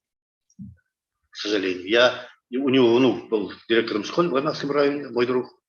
Я к нему ходил, и говорю, как это? Мы, говорит, бабку пытались, говорит. Она не сказала, где похоронили эти книги. Вот пропал вместе вот, это, с ним. Так, все, давайте. Еще есть вопросы? Нет, я что-то так и не понял. Нет, что вы хотите? Статистика, которая приводится, да, в говорили по областям, она, значит, учитывает знание чего? На родном языке. На родном языке, общий уровень грамотности. На тюрки. На тюрки. Даже если на тюрки писать, читать, даже он грамотный. Да. А кто-то, если изучал хорошо, то, например, мы тоже изучаем в школе, и университете немецкий, английский, другие. Но выходим неучими. Все, Кроме русского языка давайте ничего не знаем. заканчивать это уже. Затягивается. Поэтому Давайте следующее слово предоставим Батаулиной Ирине Минеровне, исполнительному директору комитета Республики Башкортостан по делам ЮНЕСКО. Добрый день, уважаемые коллеги. В первую очередь хотелось бы поблагодарить за гостеприимство, за приглашение. Абсолютно актуальнейшая тема, потому что на сегодняшний день сохранение и самобытности башкирского народа, и вообще народности, которые населяют в том числе Республику Башкортостан и дружественных нам государств, регионов России, очень важно, очень актуально и очень большое внимание этому сейчас придается, и это крайне отрадно. Тема моего доклада — деятельность Комитета Республики Башкортостан по делам ЮНЕСКО по сохранению нематериального культурного наследия и развитию башкирского языка. Республика Башкортостан — это благодатная земля и с точки зрения природного компонента. Нас окружают реки, горы, озера, пещеры. Это то, чем, опять-таки, к счастью, для нашего региона, не каждый регион может похвастаться. Мы действительно обладаем огромным природным потенциалом, то, что нужно и можно сохранять, и то, чем можно и нужно гордиться. Миссия ЮНЕСКО с момента ее основания в 1945 году является содействию укреплению мира, искоренению бедности, стабильному развитию и межкультурному диалогу. Хотелось бы отдельно отметить, что гуманистические идеи Мифтахиддина Акмуллы, идеи просвещения, гуманизма особенно ярко отражаются, собственно говоря, в деятельности Комитета Республики Башкортостан по делам ЮНЕСКО. Мы очень много говорим о глобальном просвещении, мы говорим сегодня о цели номер 4 устойчивого развития, об обеспечении всеобщего образования, справедливого и качественного образования. Поэтому идеи, отраженные в творчестве Мифтахиддина Акмуллы, они для нас и на сегодняшний день крайне актуальны. Хотелось бы передать эти идеи дальнейшим подрастающим поколениям и бережно это сохранять. Конвенция ЮНЕСКО 2003 года об охране нематериального культурного наследия призвана сохранить хрупкое наследие, обеспечить его жизнеспособность, создать условия для полного раскрытия его потенциала в интересах устойчивого развития. Конвенция вступила в действие спустя 3 года, когда набралось достаточное количество стран, где парламенты ратифицировали ее. К большому сожалению, на текущий момент Российская Федерация не ратифицирована конвенция о нематериальном культурном наследии.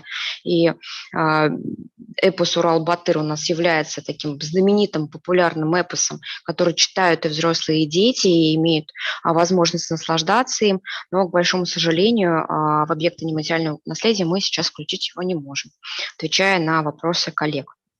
В 2019 году к конвенции присоединились 178 государств, в том числе Франция, Германия, Китай и подавляющее большинство развивающихся стран. Несмотря на то, что Российская Федерация не ратифицировала конвенцию, в 2008 году в репрезентативный список нематериального культурного наследия занесены 2 объекта из России – культурное пространство и устная культура семейских и якутский героический эпос «Аланхо». Это такой особенный эпос, который на текущий момент входит в нематериальное культурное наследие ЮНЕСКО. В 2003 году по инициативе Комиссии Российской Федерации по делам ЮНЕСКО, Министерства культуры Российской Федерации и Государственного Российского дома народного творчества имени Поленова был создан Российский комитет по сохранению нематериального культурного наследия. Его основной целью является создание благоприятных условий для сохранения и естественного развития нематериального наследия Российской Федерации, активизации согласованной работы по своевременному выявлению и защите его составляющих, находящихся под угрозой исчезновения в условиях глобализации и объективных социально-культурных изменений в жизни общества. Реестр объектов нематериального культурного наследия народов Российской Федерации на данный момент включает 459 объектов, в том числе 3 объекта из Республики Башкортостан. Свадебный обряд, песни и причитания русских старожилов Республики Башкортостан, лирические песни в традиции русских старожилов села Красный Зелим Архангельского района Республики Башкортостан и летние моления закамских удмуртов. В Республике Башкортостан при Республиканском центре народного творчества создан экспертный совет по внесению в единый реестр объектов нематериального культурного наследия народов Республики Башкортостан. Таковых насчитывается 61. В повседневной работе Комитет Республики Башкортостан по делам ЮНЕСКО тесно также взаимодействует с Министерством образования и науки Республики Башкортостан, отделами образования городов и районов Республики, образовательными учреждениями.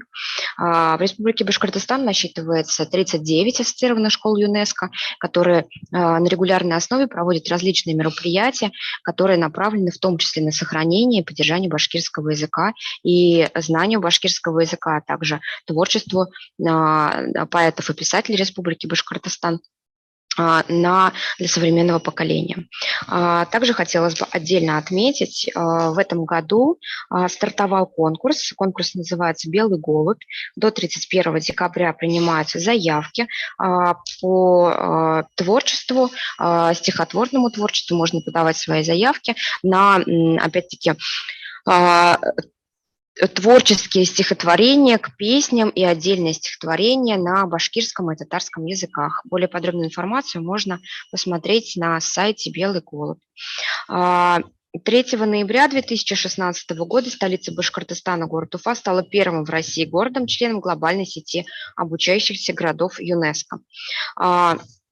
В Республике Башкортостан проводятся, как я уже сказала, мероприятия, способствующие сохранению родных языков. Комитет Республики Башкортостан по делам ЮНЕСКО ежегодно проводит ряд значимых культурных и образовательных мероприятий, таких как, например, международный конкурс юных сказителей и исполнителей башкирского народного эпоса «Урал-Батыр» на языках народов Российской Федерации. Этот конкурс пройдет также в следующем году, в нем могут заявиться и поучаствовать любые желающие. Также проводится международный фестиваль языков народов мира с участием зарубежных студентов, обучающихся в Республике Башкортостан.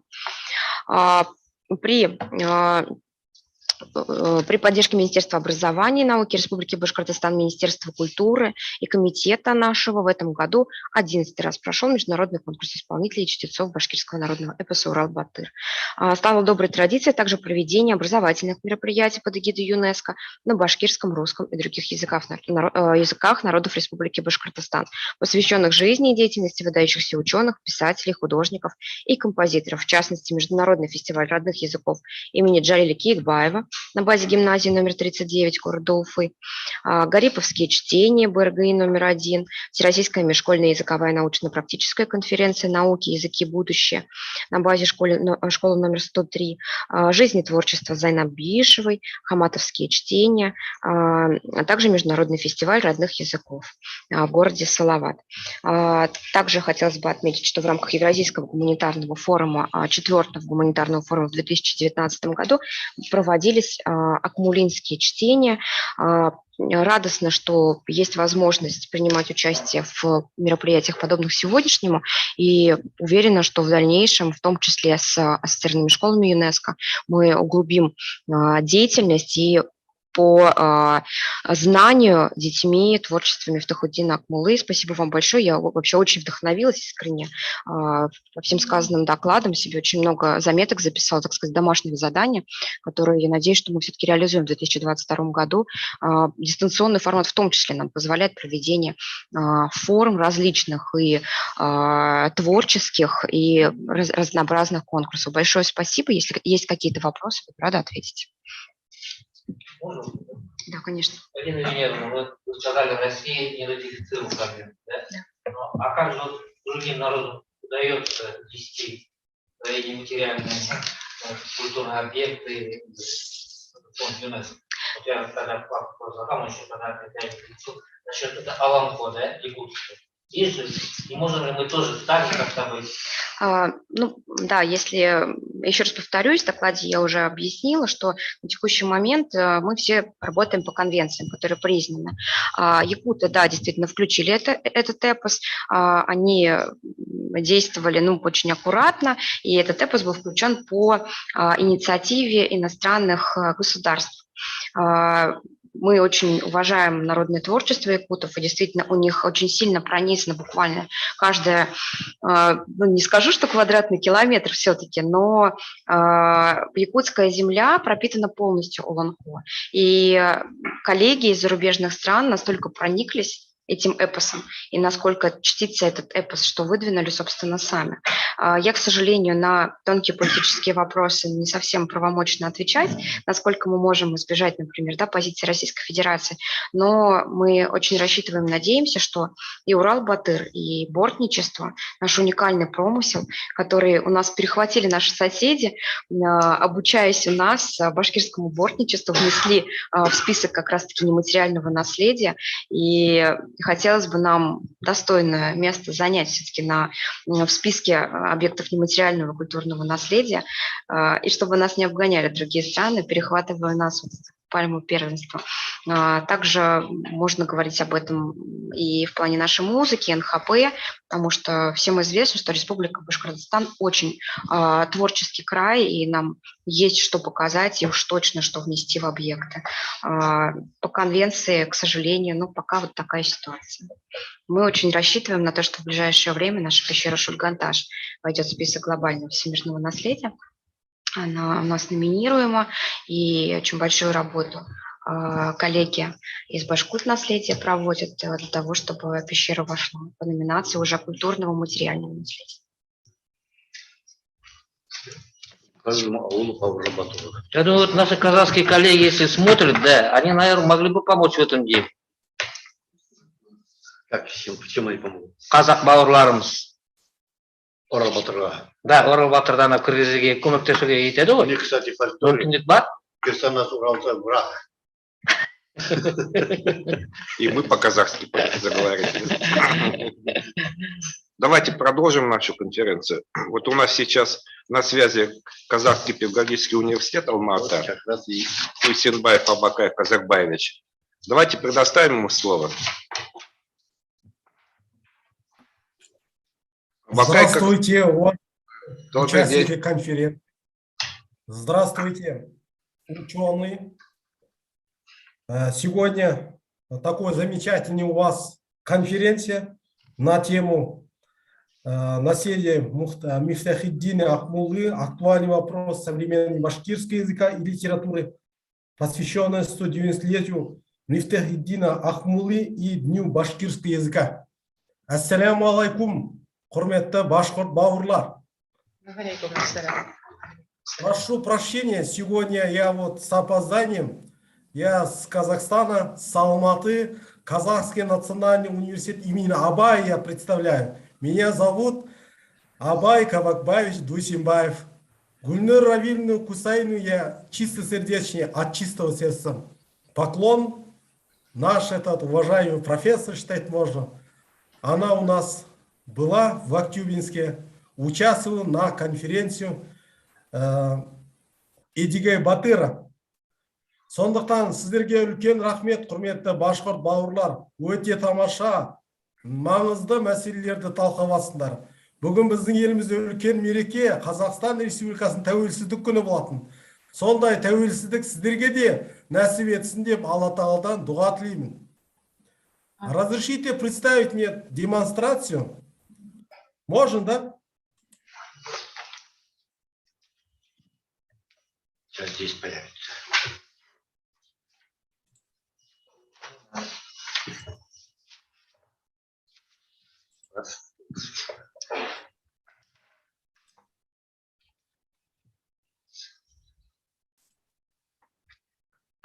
Вам видно, да, уважаемые организаторы, участники конференции? Видно, видно. Да, у меня тема доклада сегодня в педагогическом наследии Акмуллы Шакарима идеи гуманистического воспитания. Но қазақша былай айтылады, Ақмола мен Шәкәрім педагогика мұраларындағы гуманистік тәрбие идеялары. Я хотел сначала вам коротко резюме на русском языке. Сравнительным аспектом Мифтахиддина Ахмуллы и казахского просветителя Шакарима мы хотим представить на нашу тему гуманистического воспитания, идеи гуманистического воспитания. Вы же знаете, это Шакарим, Абая и Мифтахиддин Ахмулла. В сравнительном аспекте они все одинаковые ученые-просветители. Мифтахиддин Ахмулла считать можно, как вам сказать, Казахи тоже мы считаем наш просветитель, мулла, имам. Он изучал арабский профиль арабского языка казахских детей, в казахском ауле. Поэтому наши, как вам сказать, учебники и литературы есть место Мифтахиддина Ахмуллы. Поэтому тюркская литература, тюркская этнопедагогика, тюркская история мы одинаковы. Рұқсат болса, мен қазақша баяндамамды бастай берейін. Башқұрт және қазақ халқының тұлғалары Ақмола мен Шәкәрімнің педагогикалық мұраларындағы гуманистік тәрбие идеяларының негізгі мәні ол шынында да халықтың, оның ішінде елдің этнопедагогикалық мұраларындағы бала тәрбиесі, тұлға тәрбиесіне бағытталады. Сондықтан да біз Мифтахиддин Ақмолла мен Шәкәрімді салыстырмалы түрде айтатын болсақ, бұл тек қана қазақ немесе башқұрт халықтарының ағартушы, данышпан, ғұламасы деп қарамаймыз. Бұлар татар, ноғай, бүкіл түркі халықтарына ортақ. Сондықтан да Ақмолланың мынадай жақсы өлеңі туралы Ғабдулла Тоқайдың сөзі бар.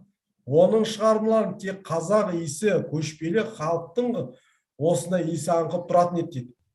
Мен қазақпын деп айтатын өлеңде көшпелі қазақпыз ғой, күрке астында, ұйықтаған қамсыз ғана көрпе астында қазақша өлең жаздым, анық қылып деп келтіреді. Демек, бұл жерде мына Ғабдулла Тоқай да, оның үшін Мифтахиддин Ақмолла да кезінде қазақ даласында балаларға мектепте сауатты ашып, оқу үйретіп, қалам ұстатқан, ғылым үйреткен. Сондықтан да бұлардың идеяларының бәрінде гуманистік бағыт үлкен орын алады. Сондықтан да біз мына осы жерде түркі шежіресін зерттеуші ойшыл Шәкәрім Құдайбердіұлы туралы айтқымыз келеді. Шәкәрім Құдайбердіұлы өте данышпан, Ақмолланың замандасы деп айтуымызға болады. Семейде дүниеге келіп, осындай үлкен ғұлама мұрасын қалдырған ізгілік тәрбие туралы данышпан деп білеміз. Оның мынадай шығармасы бар: алаяқ сұмдырға ерсен болмас жолың, қазағым ау қазағым қайнар сорың, өнер қылып үйренсең еңбек етіп, мазақ болмай елдікке жетер қолың деп. Сол кезде Ресей империясының қол астында болған бүкіл түркі халықтарына озық ойды, озық идеяны, ізгілік тәрбиені насихаттап, осы Шәкәрім де Ақмоллада қазақ балаларының ұрпағының сауатты болуына үлкен күш жұмсаған болатын. Сондай-ақ бұл отаршылдық сол кездегі қазақ және башқұрт халықтардың дінін, тілін, ділін жойылып кетпеу үшін иманын қорғап осындай үлкен мұра қалдырған болатын. Сондықтан да біз Шәкәрім мұраларында, Ақмолла мұраларында мынадай маңызды мәселеге тоқталған: адам болу, тұлға болу, халқына қызмет ету, ізгілік идеялардың бәріне зор үлкен үлес қосқан. Сондықтан да зорлыққа, алдауға көнбей, керісінше рахымды болуға, мейірімді болуға үгіт насихат бағыттайды. Сондықтан да біз бүгінгі осы конференция аясында осы ұлы тұлғаларға біз салыстырмалы талдау жасап, оның мұраларын алдағы уақытта біз мектепте бала тәрбиесінде кеңірек қолдануымыз қажет. Мен осыған қарап мынадай үлкен қорытынды ретінде айтқым келеді: Ақмолла мен Шәкәрім педагогикалық мұраларындағы түркі халықтарына сәйкес осындай идеялардың бәрін тек қана біз башқұрт қазақ халқында емес, бүкіл түркі халықтарының алдағы уақытта үлкен оқу орындарында арнайы курс ретінде енгізу өте қажет деп білемін. Назар салып тыңдағандарыңызға үлкен рахмет. Благодарю за внимание. Спасибо вам за выступление.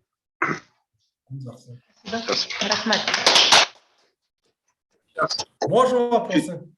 Да. У вас в Уфе, Башкортостане, проведение Акмуллы, Мифтахиддина Акмуллы в школе обучаются дети, да, или как? Есть курсы такой? Спецкурсы, факультативные курсы? Курса нет, на уроках проходят. Курсы как таковые, к сожалению. Акмулинские чтения есть в школах. И то по выбору. То есть курс башкирской литературы, и там проходит, как это русская, как советская литература в свое время было, так вот упоминается. Вопрос можно задать ему? Да. В университете в данный момент я читаю по тюркской этнопедагогике. Я там раздел есть Мифтехиддин Ахмулы. Я подробно, досконально изучаю казахский стиле Мифтехиддин Ахмулы. Спасибо. Абакат Кабакбаев, сізге бір сұрақ бар. Енді сонда Қазақстанда мына Шәкәрім, Ақмоланың салыстырма неде тексерулер бар ма тіге махаббат, табиғат жазылған недерінде басқа темаларға? Сонда қандай жақындықтар бар ма? Енді сіз бары айтып кетер, дүйім түрікшілік сондай ғана, ана басқа темаларға неділген? Негізінен әдебиет өнер институтында Алматыда қазір уақытта Мифтехиддин Ахмула туралы зерттеулер жүріп жатыр. Оның мұраларын қазақ тіліне аударып, алдағы уақытта оны біз өзімізде қолдансақ деген үлкен ой бар. Бар зерттеу жүріп жатыр. Сосын өкінішке орай көп жазулар мына ескі татар тілінде жазылған аударма жұмыстары өте қиын транскрипті. Сондықтан бізде осындай сіздермен байланыс жасауға тура келетін сияқты. Сіз өзіңіз осы тема бойынша жұмыс мұралар туралы еңбек көп, өте көп. Болды, рахмет. Сейчас я предлагаю... Содан кейін мұнда конференция башқұрт тіліне арналған екен. Мен де өте қуанып отырмын. Сіздерді көріп, башқұрт бауырларым. Енді бірақ бәрі орысша. Сәттілік болсын. Жетістік тілеймін.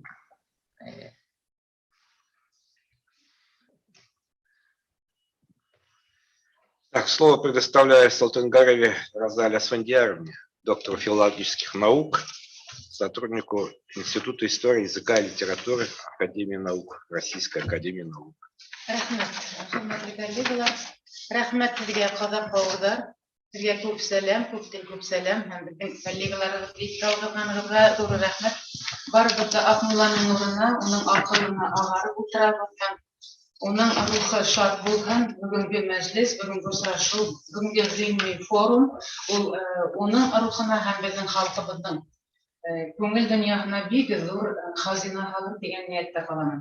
Огромное спасибо, коллеги, что организовали эту конференцию. Я с большим удовольствием сюда пришла и участвую, но учитывая сейчас время, мне придется очень кризисно выразить свои мысли. В первую очередь, что такое эпос? Древнейший, интеллектуальный, мировоззренческий, апоэтизированный кодекс и свод знаний народа, коренных народов, которые прожили на своих территориях обитания много-много тысячелетий, отдали жизни, много жизней, и воспели, имели право воспеть эти территории на своих, высоким словом, эпоса. Эпос есть кодекс чести, это есть свод жизни, это есть инструкция, инструмент жизни народа. В каждом новом витке времени обнаруживает там новые ценности. И это очень глобальный инструмент сейчас в наше время для воспроизводства сил наций во времени и в пространстве. Он глобально придуман человечеством, башкирами в частности, и коренными народами, и в век глобализации он очень сейчас необходим. А сказительство – это система активации вот этих ценностей, то есть сәсәнлік у башкир, бахши, кайчи, ярау, жирау у алтайцев, та же система обнародования, система активации этих сил, этих знаний народу во имя его следующего нравственного, ментального оздоровления. А также это система политического, правового, нравственного воспитания этноса. Когда есть вот эти три момента, да, это Асмаина Усманова, я потом скажу, эти сказители, славные сказители нашего времени, они очень большой вклад внесли своим творчеством. И вот в этой связи в кубаирах башкирских всегда затрагивается вопрос человека, человеческой чести, его натуры, кто он такой. И вот только один из примеров. Яман кеше шул булыр, авылында ике тел булыр. Алдыңда һине агартыр, артыңда һине карайтыр. Мин минлеген айкатыр, шулай исемен карайтыр. Переводить не буду, я думаю, и казахи, и мы все понимаем. Намыслы кеше шул булыр, кеше хакын тапамас. Кеше хакын тапаха, ырыуы уны акламас. Вот какие понятия, какие максимы нравственности.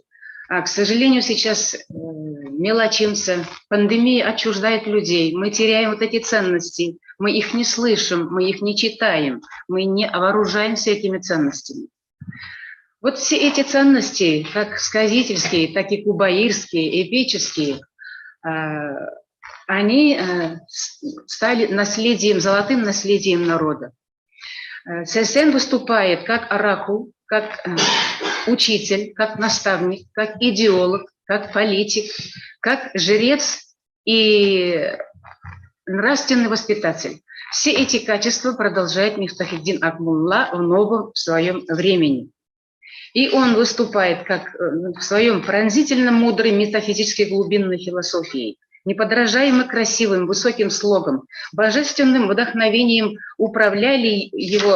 им управляли культ абсолютной чистоты совести, идей справедливости, идей спасения веры, иман, спасения масс от невежества, безнравственности и провозглашение добродетели яхшалык, истинная образованность, широта души как главные силы поддерживания, сохранения высокой репутации нации во времени и в пространстве. Сказитель Сесен в качестве Акмуллы в том, что он всегда изустно исполнял свои стихотворения, баиты, наставления и пел, как настоящий Сесен.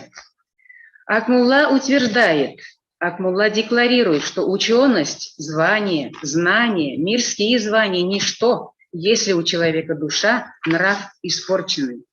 Иң әүлә әгуәл хаклау кәрәк, эстенкерин.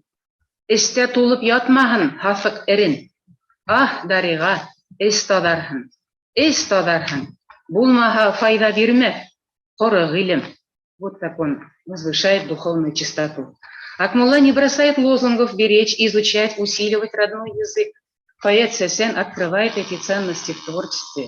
Он мыслит, он пишет на башкирском языке. Он опирается на благородное благозвучие слова, тем и воспевает башкирский язык. Искренне осуждает то, что красота языка своего иногда не соответствует душе башкиры, к сожалению. Потому понятие «язык» обобщает не только национальный язык, но и явление двуличия, жестокого отношения людей друг к другу. Телевед шундай татлы, тик күңел каты. Юлдашын кашындагы ялмагандай. Дөньяга шунса зирәк булды халык.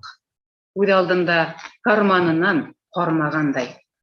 Литературоведческое исследование стихов Акмуллы – особая сфера науки. Наша задача на фоне лучей гения мысли поэзии не только высветить проблемы сегодняшние, остро назревшие в современной жизни общества, но и разработать технологии повышения престижа родного языка, определить ориентиры укрепления психоментальных, социогенетических качеств башкиры, а именно то, как заявлено в нашей программе форума, практические решения развития башкирского языка в 21 веке. В этой связи мы выдвигаем приоритет исконно башкирской корневой традиции сесенлик, как сказительство, и выдающиеся потенциалы улаживания современных проблем, воспроизводстве духовных сил нации, решении проблем языка. Сказывая эпос, человек обретает языковые ориентиры. Он укрепляет память, укрепляет мысль, укрепляет владение аудиторией, укрепляет духовные силы. Это один момент. Почему я называю институтом сказительства и сесенлик? Потому что там есть основные моменты, которые жили несколько тысячелетий назад, передаются из поколения в поколение лучшими и сегодня волнует людей. Почему? Потому что этот институт создан людьми, великими людьми, свободными духом истинности. Хабрау, Байык Айдар, Ахмарда, Буранбай, Бейеш, и все они были свободные духом людьми. Во-вторых, это люди творили на свободных землях, они не рабы, потому они как раз все творения их являются учебниками жизни. Не это ли гарантия того, что постоянное возвращение к этим творениям у нас в языковом отношении может решить многие проблемы. Затем нация должна знать свой эпос. В Калмыкии, Казахстане, Алтае, Кыргызстане, во всех республиках, где коренные народы создали эпосы и проходят семинары, программы, массовые слушания, просто вольные слушания, недельные, двухнедельные слушания кыргызского эпоса Манас устраивают в поле, люди разворачивают там лагеря, люди исцеляются чисто психологически даже. Мне об этом говорили не только очевидцы, но и организаторы, и исполнители Манаса. В Калмыкстане, в Джангарьяде проходит по 3 дня чтения эпоса Джангар. Также народ как бы купается, возобновляется в этой силе. С 2011 года я провожу, как председатель общества башкирских женщин, тогда начала проект «Эпос Урал-Батыр», чтение, вольное чтение, и провожу во всех районах. Со всеми атрибутами. Там и батырские состязания, там и стрельба из лука, там борьба на снегу, как было у предков наших башкир. И обязательное чтение эпоса Урал-Батыр от мала до велика, до 90 лет иногда читают, кто сколько может. Это, коллеги, превращается в такой акт священнодействия, когда люди ни с того ни с сего иногда начинают плакать. Просто плакать, там нет трагедии. Там нет трагедии, там просто есть очищение человека. Вот эти моменты я до сих пор продолжаю, не крича об этом, на своей, по своему времени и усмотрению. И уже этот праздник пройден и утвержден в 15-16 районах. Резюме какое? Программа повышения престижа башкирского языка очень проста. Она заложена в эпосе Урал-Батыр. Нация должна знать свой эпос и проводить вот эти праздники. Еще один момент. Любовь. Мы постоянно говорим развивать язык. Язык развивается по своим законам. Его невозможно развивать. Мы должны давать подступы, направления к этому роднику, чтобы он не терялся. Для этого язык нельзя развивать, любовь к языку нельзя развивать и обретать силу языка без триединства. Это народ, это земля, это язык. Когда работает это триединство, будет и язык, будет и народ, халак, и будет и земля. Потому что только на свободной своей земле творит народ, эпически мыслит и оберегает, и обращается народу на этом языке. Вот в одной из своих статей Зухра Егонуровна писала: «Родной язык – такая же ценность, как родная земля, отчий дом, родители – это ценность, которой нет цены». Вот эта связь, к сожалению, я несколько раз об этом выступала, она не должна быть нарушена. Поэтому наши проекты должны предусматривать любовь к народу, любовь к земле, любовь к языку. И, к сожалению, сейчас идет снижение самооценок народов на их земных территориях, на их территориях обитания. Это вот чтобы народ сохранить от этого исчезновения, от риска исчезновения его облика, вот это триединство нам и надо будет вести. Я очень сильно сокращаю, надеюсь, сборник выйдет, Азат Ахметович. И у меня здесь технология. Там прошли несколько фотографий, сведений. Это Асма Усманова, она читала эпос Урал-Батыр, исполняла с напевами, песнями своими. Уникальная личность. Это Зуляран Тугашева, пока единственная в Башкортостане женщина, которая с Саятуля Каугалу исполняет в течение 2 часов с песнями наизусть, восхваляет Балкантау. Это моя школа сесенов, которую я веду с 2012 года, выступает в Казани. Они удивились, как вам удается проводить такой урок. У нас уже региональных уроков нет, у нас этого нет. Я говорю, у нас тоже нет, но я просто веду школу, и мы здесь обучаем, не то, что обучаем, мы просто говорим на башкирском языке Урал-Батыр. И эта моя школа недавно на Алтае заняла первое место. Представляете, среди кыргызских, алтайских, кайчи и так далее. В жюри 2 встали и сказали, мы слова не поняли, но мы поняли о чем. Потому что они исполняют пластически, словами, входя в роль драконов, бабы нечистых сил и так далее, и так далее. Вот таковое синтетическое пластическое исполнение, естественно, оно не было. Лепёкин описывал, как Сесен телодвижениями показывал, как плакал, как люди падали. Он говорил, что пластическое изображение эпоса – это необходимо. Я дополнила, и вот оно возымело эффект. И они заняли гран-при во всероссийском конкурсе сесеновских, и вот первое место на Алтае. И вот исходя из всего этого, если у нас резолюция будет, Марат Мигалевич, Азат Ахметович, я думаю, резолюция нужна. Любой форум, любое мероприятие, чтобы оно не было формальным и чтобы не был для птички, он должен быть озвучен, оформлен в резолюции, и эта резолюция должна быть озвучена. Первое. В век техногенности теряется длинная память индивидуума, ученика и достояние языка народа, а значит личностные качества носителей языка, представителей национальности. Потому необходимо обучение эпосу и эпосам со школьной семьи, а также в вузах. Второе. Объявить День эпоса Урал-Батыр в Республике Башкортостан. Дорогие коллеги, об этом я уже с 2014 года пишу очень много писем, очень много рекомендаций. Хочу сказать, не ради похвалы. День башкирского языка начат по моей инициативе. Когда я работала председателем общества башкирских женщин, я договорилась с Рашидой Магадиевой, я говорю, Рашида Халов, башкурт тілі күні быйыстала эшлей. И этот проект настолько имел большое влияние, сначала с самого утра читали эпос Урал-Батыр, легенды, предания, стихи Зайнабишевой, именитые артисты, из оркестра народных инструментов, из училища искусств. Это было что-то. Люди говорят, мы не отрывались от телевизора, потому что это было разнообразно подано, сильное воздействие возымело. Но потом, уже на следующий год, мы договорились провести, опять-таки, День башкирского языка на БСТ, но по определенным причинам я уже потом эту работу закончила. В 2002 году я передала работу Пульсариной.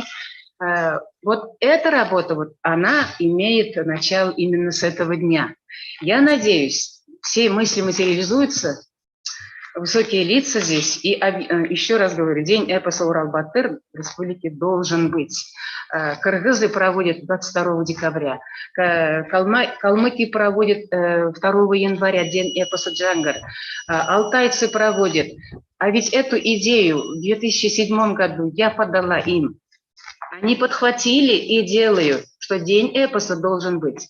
У меня еще День народной песни «Урал» был разработан.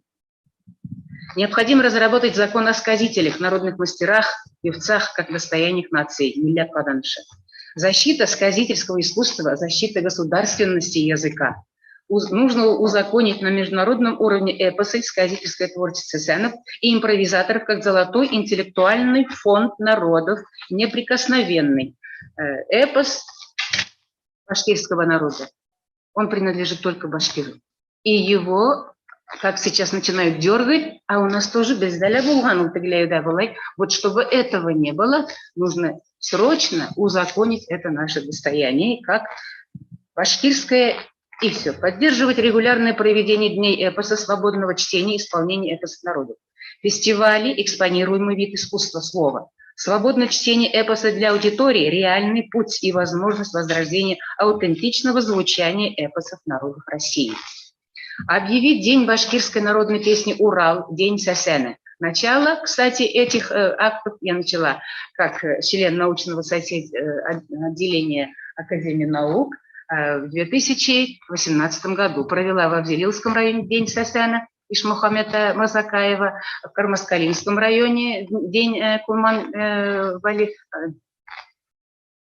забыла, в Гафурийском районе. И опять-таки, коллеги, имеет очень большой резонанс. Я не знаю почему. Говоря словами Мелетинского, сказитель, лорд говорил, сказитель не поэт, сказитель провидец. И берегите его. Мелетинский повторяет, сказитель, носитель человеческой памяти. И это ценностность.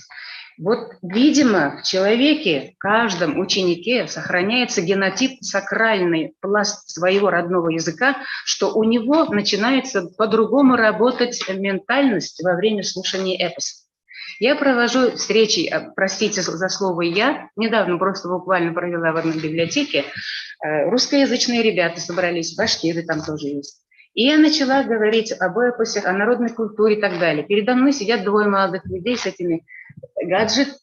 Что это вот называется? Вот они буквально передо мной сидят, ножки растянули и вот так. Ну что скажешь? Ну ладно, говори, а я это.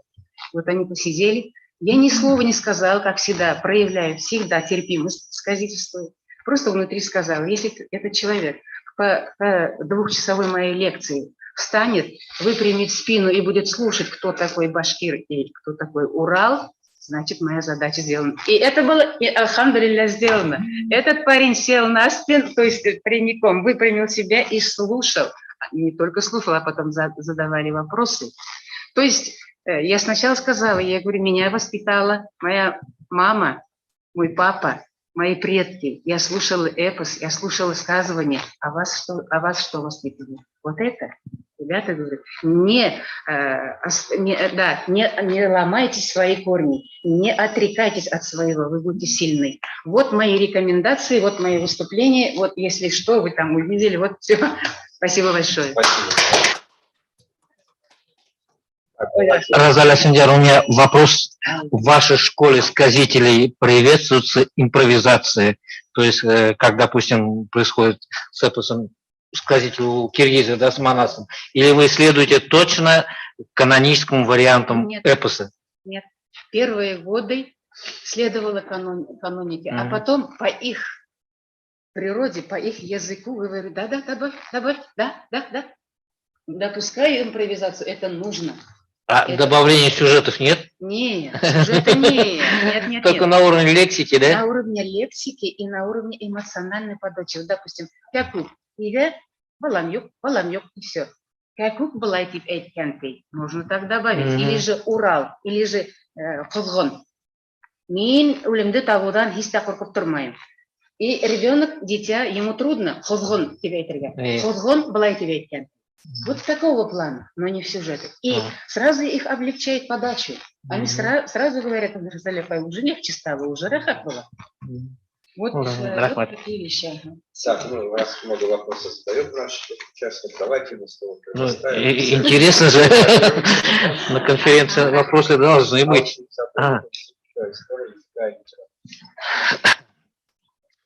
Лингвистические корпусы представляют компьютерные массивы речевых материалов, как письменных текстов, так и фонетических данных, в последнем случае в форме транскрипции, снабжены специальными программами поиска информации.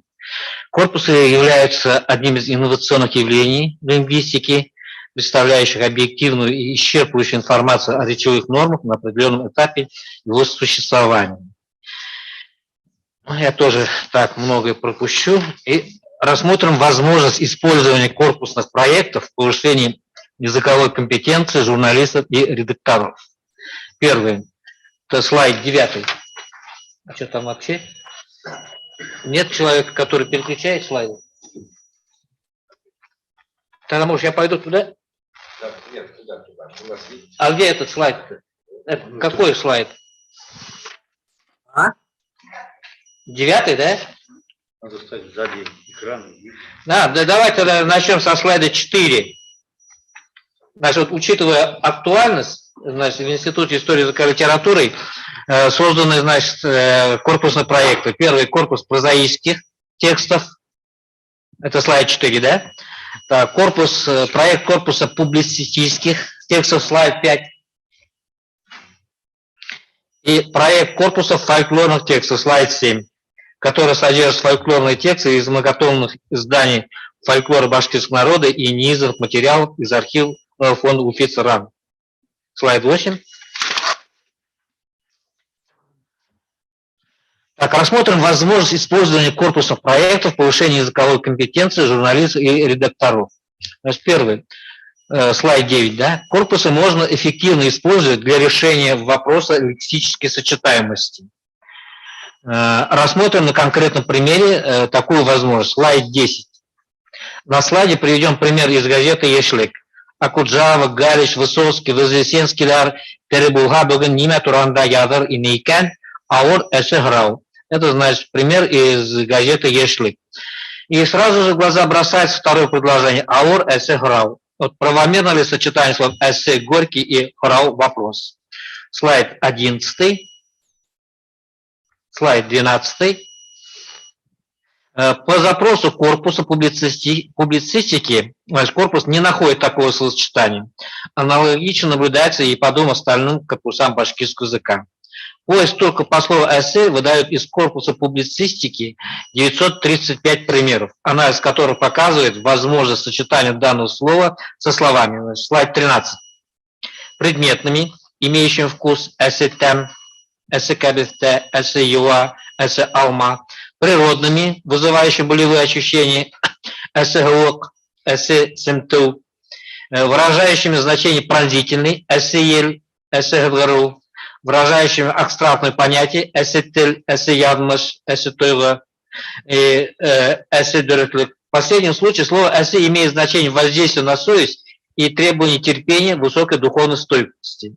Семантических полей близких понятиям сложный, запутанный, коварный, которые подразумеваются в рассматриваемом нами примере сочетания слова эссе и абстракции слов, не наблюдается. Слайд 14.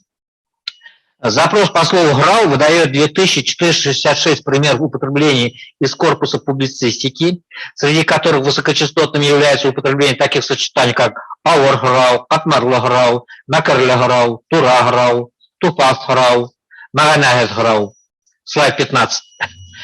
Таким образом, выявляется неправомерность сочетания слов «эссе» и «грау». В данном случае мы считаем лучше воспользоваться сочетанием «катмарлы-грау». Сложный вопрос. Слайд 16. Корпусы позволяют выявлять не только сочетаемость лексики, но и морфологической категории. Например, сочетание падежей, категории принадлежности, сравнительной степени, временных форм глагола и прочее. Рассмотрим на примере возможность использования сочетаемости грамматических форм для оптимизации передачи смысла. Слайд 17. На слайде приведем пример из новостей Башинформ. Полицияның кайбер хезмәткәрләре арканда был һөнәр ияләренә кушаматтар тагып беттеләр. Ниңәр инде уларны бик күптәр яратмый да куя. Сочетание грамматических конструкций, где причастие на «е» плюс частица «да» и вспомогательного глагола «куй» вызывает сомнения в указанном предложении. Слайд 18. Поиск сочетаний этих грамматических категорий в корпусе прозаических текстов выдает 380 примеров, анализ которых показывает семантику грамматической конструкции как события внезапного характера, возникшие в коротком временном отрезке и в дальнейшем постоянно повторяющиеся. Например, сөйки қыдырас бірай іш ішләгенде кішінің қарап тұрын яратмай, іштен тұқтай да қояйын. Либо әммә хұрмәт неңәлер көп қулғылтай, алмай да қоя. И вот вы на слайде видите другие примеры. Слайд 19. В взятом примере полицияның кайбер хезмәткәрләре арканда был һөнәр ияләренә кушаматтар тагып беттеләр. Ниңәләр инде уларды бик күптәр яратмай да куя. Основная мысль выражена в первом предложении, в котором утверждается, что из-за поведения некоторых служащих на всех представителей данной профессии распространилось прозвище. Второе предложение выражает мысль, почему-то их не очень любят, но в нем нет никакого смысла внезапности и повторяемся процесса не любить. По нашему мнению, данное предложение должно быть таким. Ниңәләр уларды бик күптәр яратып гитмәй. Слайд 20. Значит, корпусы можно эффективно использовать для выбора оптимального неологизма. Неологизмы постоянно появляются в речи носителей языка. Основным источником их появления и перехода в разряд нормативной лексики, безусловно, является сама периодическая печать. В начальной стадии для выражения нового понятия возникает несколько неологизмов, из которых только один попадает в основной языковой фонд. В этом случае вот корпусы позволяют молодым журналистам выявить, какой же неологизм взять. Они являются инструментом выбора варианта слова. Слайд 21. Так, в башкирском языке сегодня неологизмами для выражения понятия больницы выступают слова «давахана» и «хастахана». Какое же слово предпочтительнее? Обращение к корпусу публицистики показывает, что слово «давахана» употребляется в текстах 1107 раз, а слово «хастахана» 27. Поэтому, значит, предпочтительнее употребить первый неологизм. Слайд 22. Использование корпуса, представляя собой универсальный набор языковых элементов ситуативного содержания с инструментарием работы со словами и выражениями, создает возможность экономии времени на поиск эквивалентов и способствует накоплению базы знаний коммуникативно-эвристического характера у носителя языка. Это позволяет познавать язык комплексно через призму контекста, что является эффективной стратегией соблюдения норм употребления лексических и грамматических единиц журналистами, писателями и редакторами. Слайд 23. Нет слайда 23. Истибарлы үшін рахмет. И қазақ бауырларымызға назарларыңыз үшін рахмет.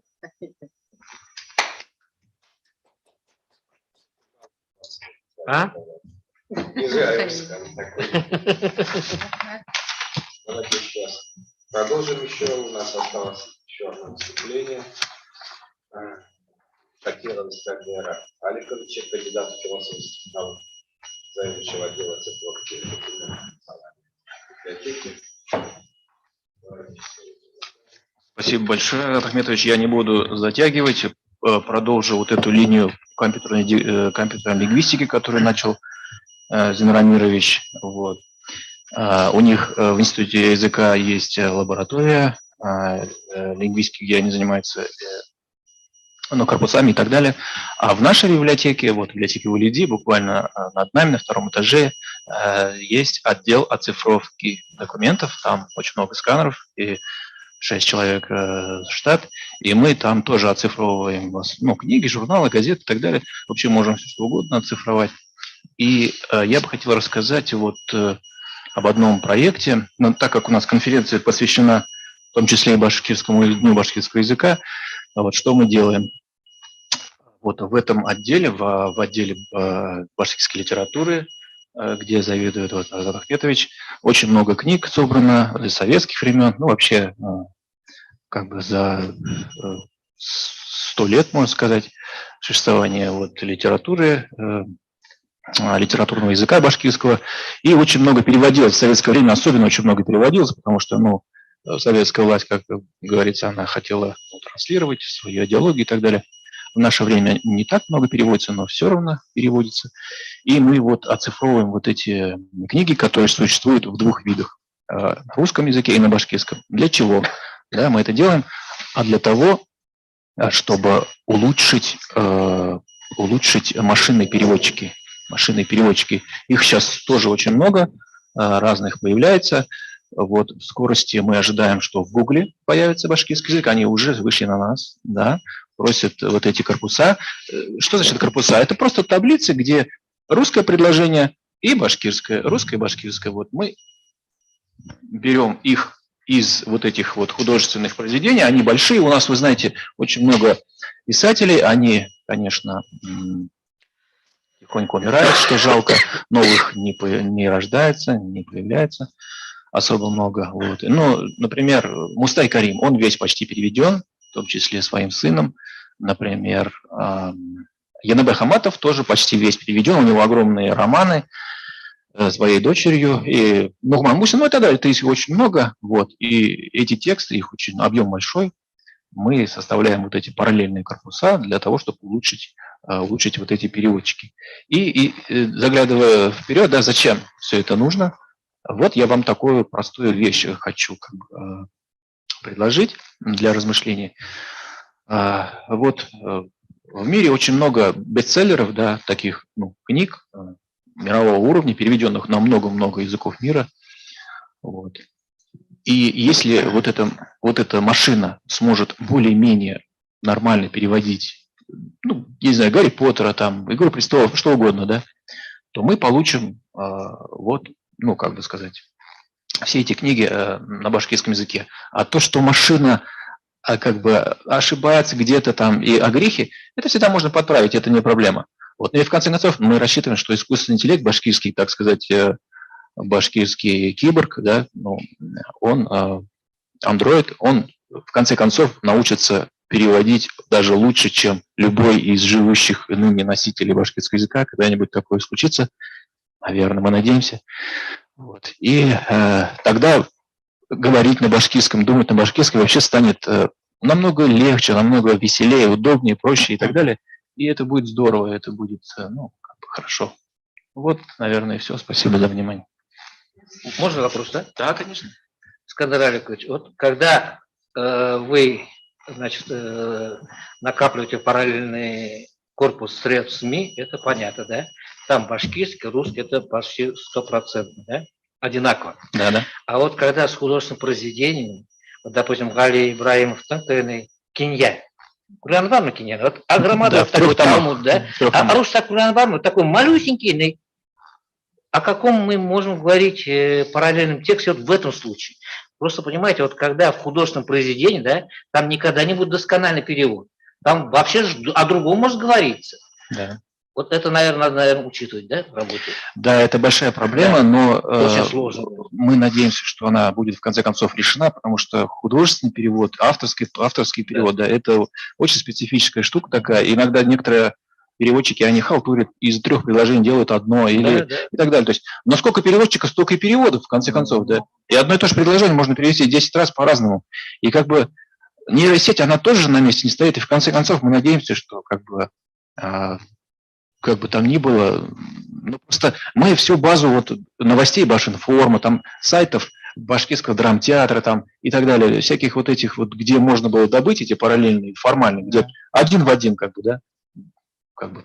Они кончились, их больше нет. Вот, и мы перешли на художку, потому что, ну а что делать? Как-то так. Ну, желаем вам удачи. Спасибо. Да, спасибо. Удачи в этом. Конечно. Кто вообще занимается переводом, переводчик, переводчик на башкирский язык? Конкретно, кто зовут? Неизвестно. Это вы? Я захожу на Яндекс.Переводчик. Надо перевести на башкирский язык. Это Яндекс сам занимается, сам. Сам занимается? Да. А наши вот специалисты? Не. Знаете, вот, честно говоря, такого вот прям государственного какого-то центра или же такого вот переводческого, да, нету. Хотя волонтеров, там, энтузиастов, там, самих переводчиков, кто бы хотел, да, их, ну, довольно много. И все это как бы, ну, не организовано. То есть это, знаете как, некоторые, вот Яндекс пожертвования не принимает. То есть им можно файлы отсылать, они принимают. Google, например, от кого попало, не принимает. Они говорят, ну, а вдруг вы там все, ну, у вас неправильно, когда, ну и так далее. То есть, а госучреждения у нас, ну, не знаю, так вроде бы пока этим не занимается, поэтому это вот пока в таком зачаточном уровне. Но в основном энтузиасты, волонтеры, молодежь, в общем, айтишники, ну, любители языка, так скажем. То есть, наверное, у нас Да. Вот у нас сегодня Ахмадеев должен был быть, Фарид, да, Ахмадеев, переводчик. Он давно, по-моему, вот эту идею высказывает, что хорошо бы всех переводчиков, но раз время такое, что переводы очень ценны стали, да, для нейросетей, там, да, для искусственного интеллекта, то хорошо бы всех переводчиков, их же много у нас, собрать в какую-то, вот типа союз писателей, не знаю, да, что-то в этом роде, и они бы, допустим, госзаказ могли бы делать, и это мы бы использовали, и всем было бы хорошо, ну, как-то так. Спасибо.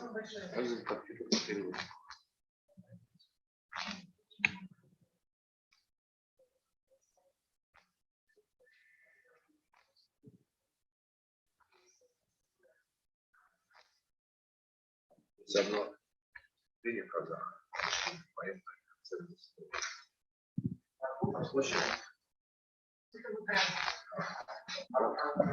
Город Уральск. Западно-казахский университет. Включите, пожалуйста, нам Кадыршаева Аббаса.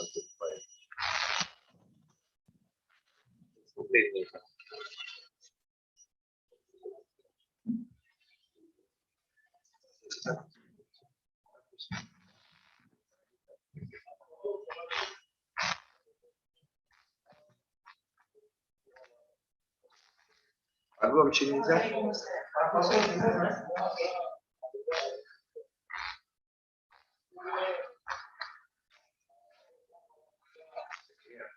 Запись видео.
Башқұрт елінің үлкендері, кішілері, Башқұрт елінің қыздары балдай, ұлдары нардай, даналықтары шалдай дереді. Енді бүгінгі конференция Ақмола ақынның 190 жылдығына арналғандықтан мен көлемді материал ұсындым, мақала әзірледік, электронды нұсқасын жібердік. Ақмола ақынның бұл өзі қазаққа бейтаныс емес. Талай бұл бағытта әңгіме болған шығар. Бұл өзі қазаққа да, Ақмола ақын Башқұртқа да етене жақын, етене байланысты ақын ғой деп ойлаймыз. Тіпті керек десеңіздер, Ақмоланың әкесі қазақ. Қазір егерде Ақмола Камалетдинұлы деп жүрсе, кейін әкесі жастай қайтыс болғанда, шешесі Башқұрт. Әкесі қайтыс болғаннан кейін тәрбиелеген, ол татарлар арасында өскен Камалетдин ұлы болып жазылып жүр. Ақмола ақынды біз қалай білеміз? Шын мәнінде біздің тілші, әдебиетші, филолог ретінде айтсақ, Ақмола өз заманының бірегей біртуар ақыны, ойшыл ақын. Шын мәнінде жазбаларына үңілсеңіздер, ерекше философиялық түйіндерді аңғарамыз. Не бір образды, сол қоғамды бейнелеудегі шумақтарының өзі әлгінге шейін ой салады. Керек десеңіздер, Ақмола ақынның шығармашылығы, оның өмір жолына қатысты толық деректі мүмкін сіздер білетін шығарсыздар, бірақ әлі де кейбір тұстарына үңілуді әлде де екшеуді қажет ететін мәселелер бар. Мәселен, туған жылына қатысты. Бір деректе 1939 жыл дейді. Бір деректе 1839-1831 дейді. Немесе Ақмол ақынның кейбір шығармаларының әлі текстологиясы жасалған жоқ. Тағысын тағыла айта беруге болады. Қысқасы, қазақ әдебиеттану ғылымында Ақмола ақынның шығармашылығы жөнінде Бейсенбай Кенжебаев сынды шын мәніндегі әдебиеттанушы ғалымдар зерделеу жүргізіп, алғашқылардың бірі болып ой айтқан. Сіздер ол зерттеулерден хабардар болар деп есептеймін. Не болмаса, осы Ақмола ақын жөнінде 1935 жылы Сәкен Сейфуллин арнайы осы ақынның шығармалар жинағын баспаға беріп шығарған. Не болмаса, ұлттық энциклопедия Қазақстан атты энциклопедияда Ақмолаға ойып тұрып орын берілген. Мінекей, біз өзіміздің мақаламызда, қадірменді әріптестер, осы мәселелерге акцент бердік. Шын мәнінде сөздің қадірін білетін, халықтың рухани өсуіне бірден бір себепкер болған, әсіресе елдің жастарының ілгері дамуына, елдің дамуына, сол кездегі ескілікті сынай отырып, жаңалыққа ұмтылу жөніндегі ойлары, қадірменді әріптестер, біздің ойымызша өз кезегінде де, қазірде де құнын жоймаған прогрессивтік ойлар ғой деп есептейміз. Мәселенки, Ақмола ақынның шығармашылығымен таныса отырып, біз мынау елдің рухани жаңғыруына үлес қосқан тұлғалардың сапынан танимыз. Өйткені мынау қазақ елінің 30 жылдық тәуелсіздігі тұсында, осы мейрам тұсында біздің еліміз, қазақ елі рухани, жаңа ұрпақты рухани жаңғырту бағытында келелі істер жасап жатыр. Ал енді осындай рухани жаңғыру бағытында істер бұл тек қана бір елге ғана қатысты емес, күллі әлемдегі елдерге ауадай қажетті. Сонымен бірге Башқұрт еліне де ауадай қажетті түйіндер ғой деп ойлаймыз. Бұл бағыттағы жұмыстарыңызға сәттілік тілейміз. Біз өзіміздің баяндамамызда, ұсынған мақаламызда әсіресе сөздің қадіріне акцент берген, аталы сөзге арсыз ғана тоқтамайтындығын айта отырып, мәселенки жаңа ұрпақты осы бағытта баулу, рухани жаңғырту бағытындағы іс-әрекетке тоқталған болдық. Мәселен, сөзді шаршы топтың алдында сөйлеу, кәсіби маманның сөйлеу мәдениеті, сөз қадірін білу жөнінде Ақмола сынды рухани тұлғалардан үйрене отырып, үндемегенде жауап дейміз біз. Үндемегенде жауап. Ендеше осы үндемеудің қалыбы жөнінде өзіндік пікірлерімізді сұндық. Алуан мысалдар келтірдік. Екінші, акцент берген саламыз тыңдай білу. Бұл ұлылықтың белгісі. Ұлылықтың белгісі деп есептейміз.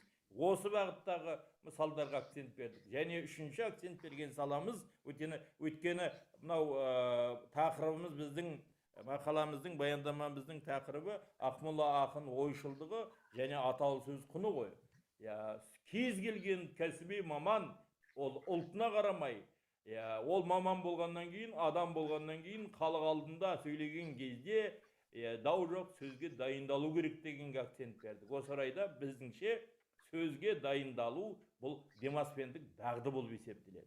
Қысқасы, қадірменді ағайын, Ақмола сынды бірегей ақынның, қазаққа да, башқұртқа да ортақ ақынның шығармашылығын зерделеу ісі осы бірер ойлармен тынбасын, жалғасын тапсын, баршаңызға сіздердің осы істеп жатқан істеріңізге табыс тілей отырып, мынау атың өшкір коронавирус құрысын дейміз.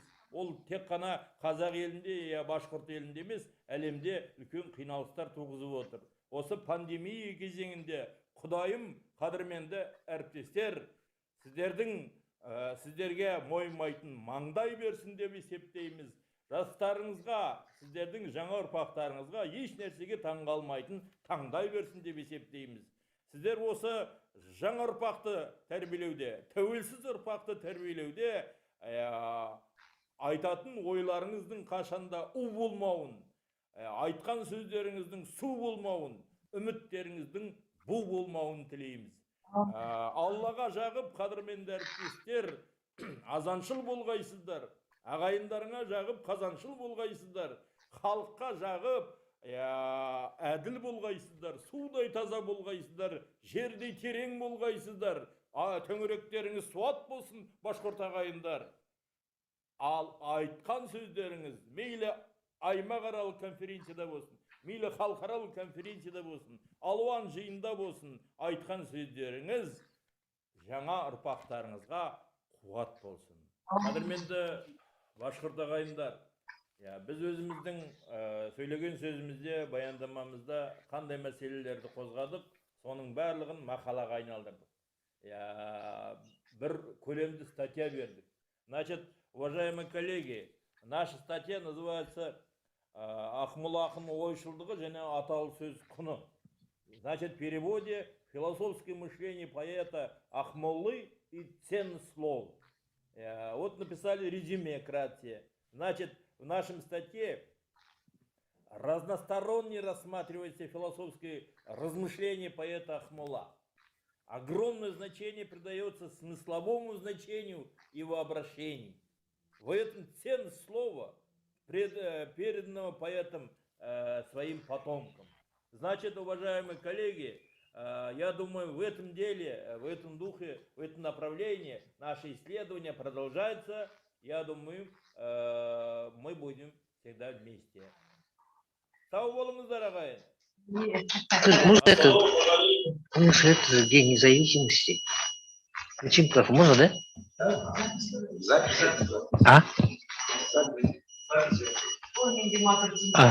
Құрметті қазақ бауырларымыз, осы конференцияға қатысқан. Біз осы қатысқан адамдар, конференцияны ұйымдастырушылар, қазақ бауырларымызды тәуелсіздік күнімен шын көңілден құттықтаймыз. Енді қазақ еліне амандық, жаңғыру тілейміз. Енді айтып кеткенше жаңа ұрпақ арасында Ақмола сияқты адамдар барлыққа келсін, қазақ халқына ала, башқұрт халқына ала өздерінің істері жұмыстарымен қызмет еткен. Амин. Амин. Рахмет. Надо было поздравить, у них 30-летие же.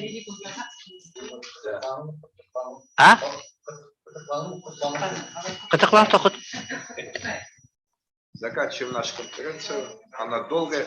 Не все смогли выступить, к сожалению, записывается очень много.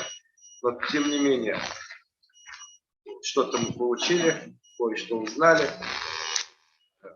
И все равно мы должны сказать, что официально по документам Ақмола это башкир, потому что папа и мама башкир. И у нас есть официальные документы царской России. Я не знаю, казахские коллеги, какие документы.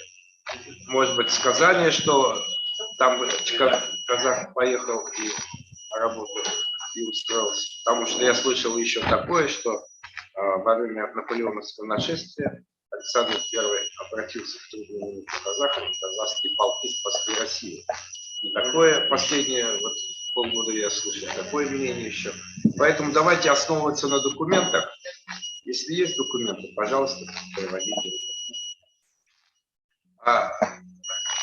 Это ежегодная наша ежегодная конференция, посвященная башкирскому языку, она неминуемо обязательно приведет нас к Акмоле, потому что у нас день совпадает с днем рождения.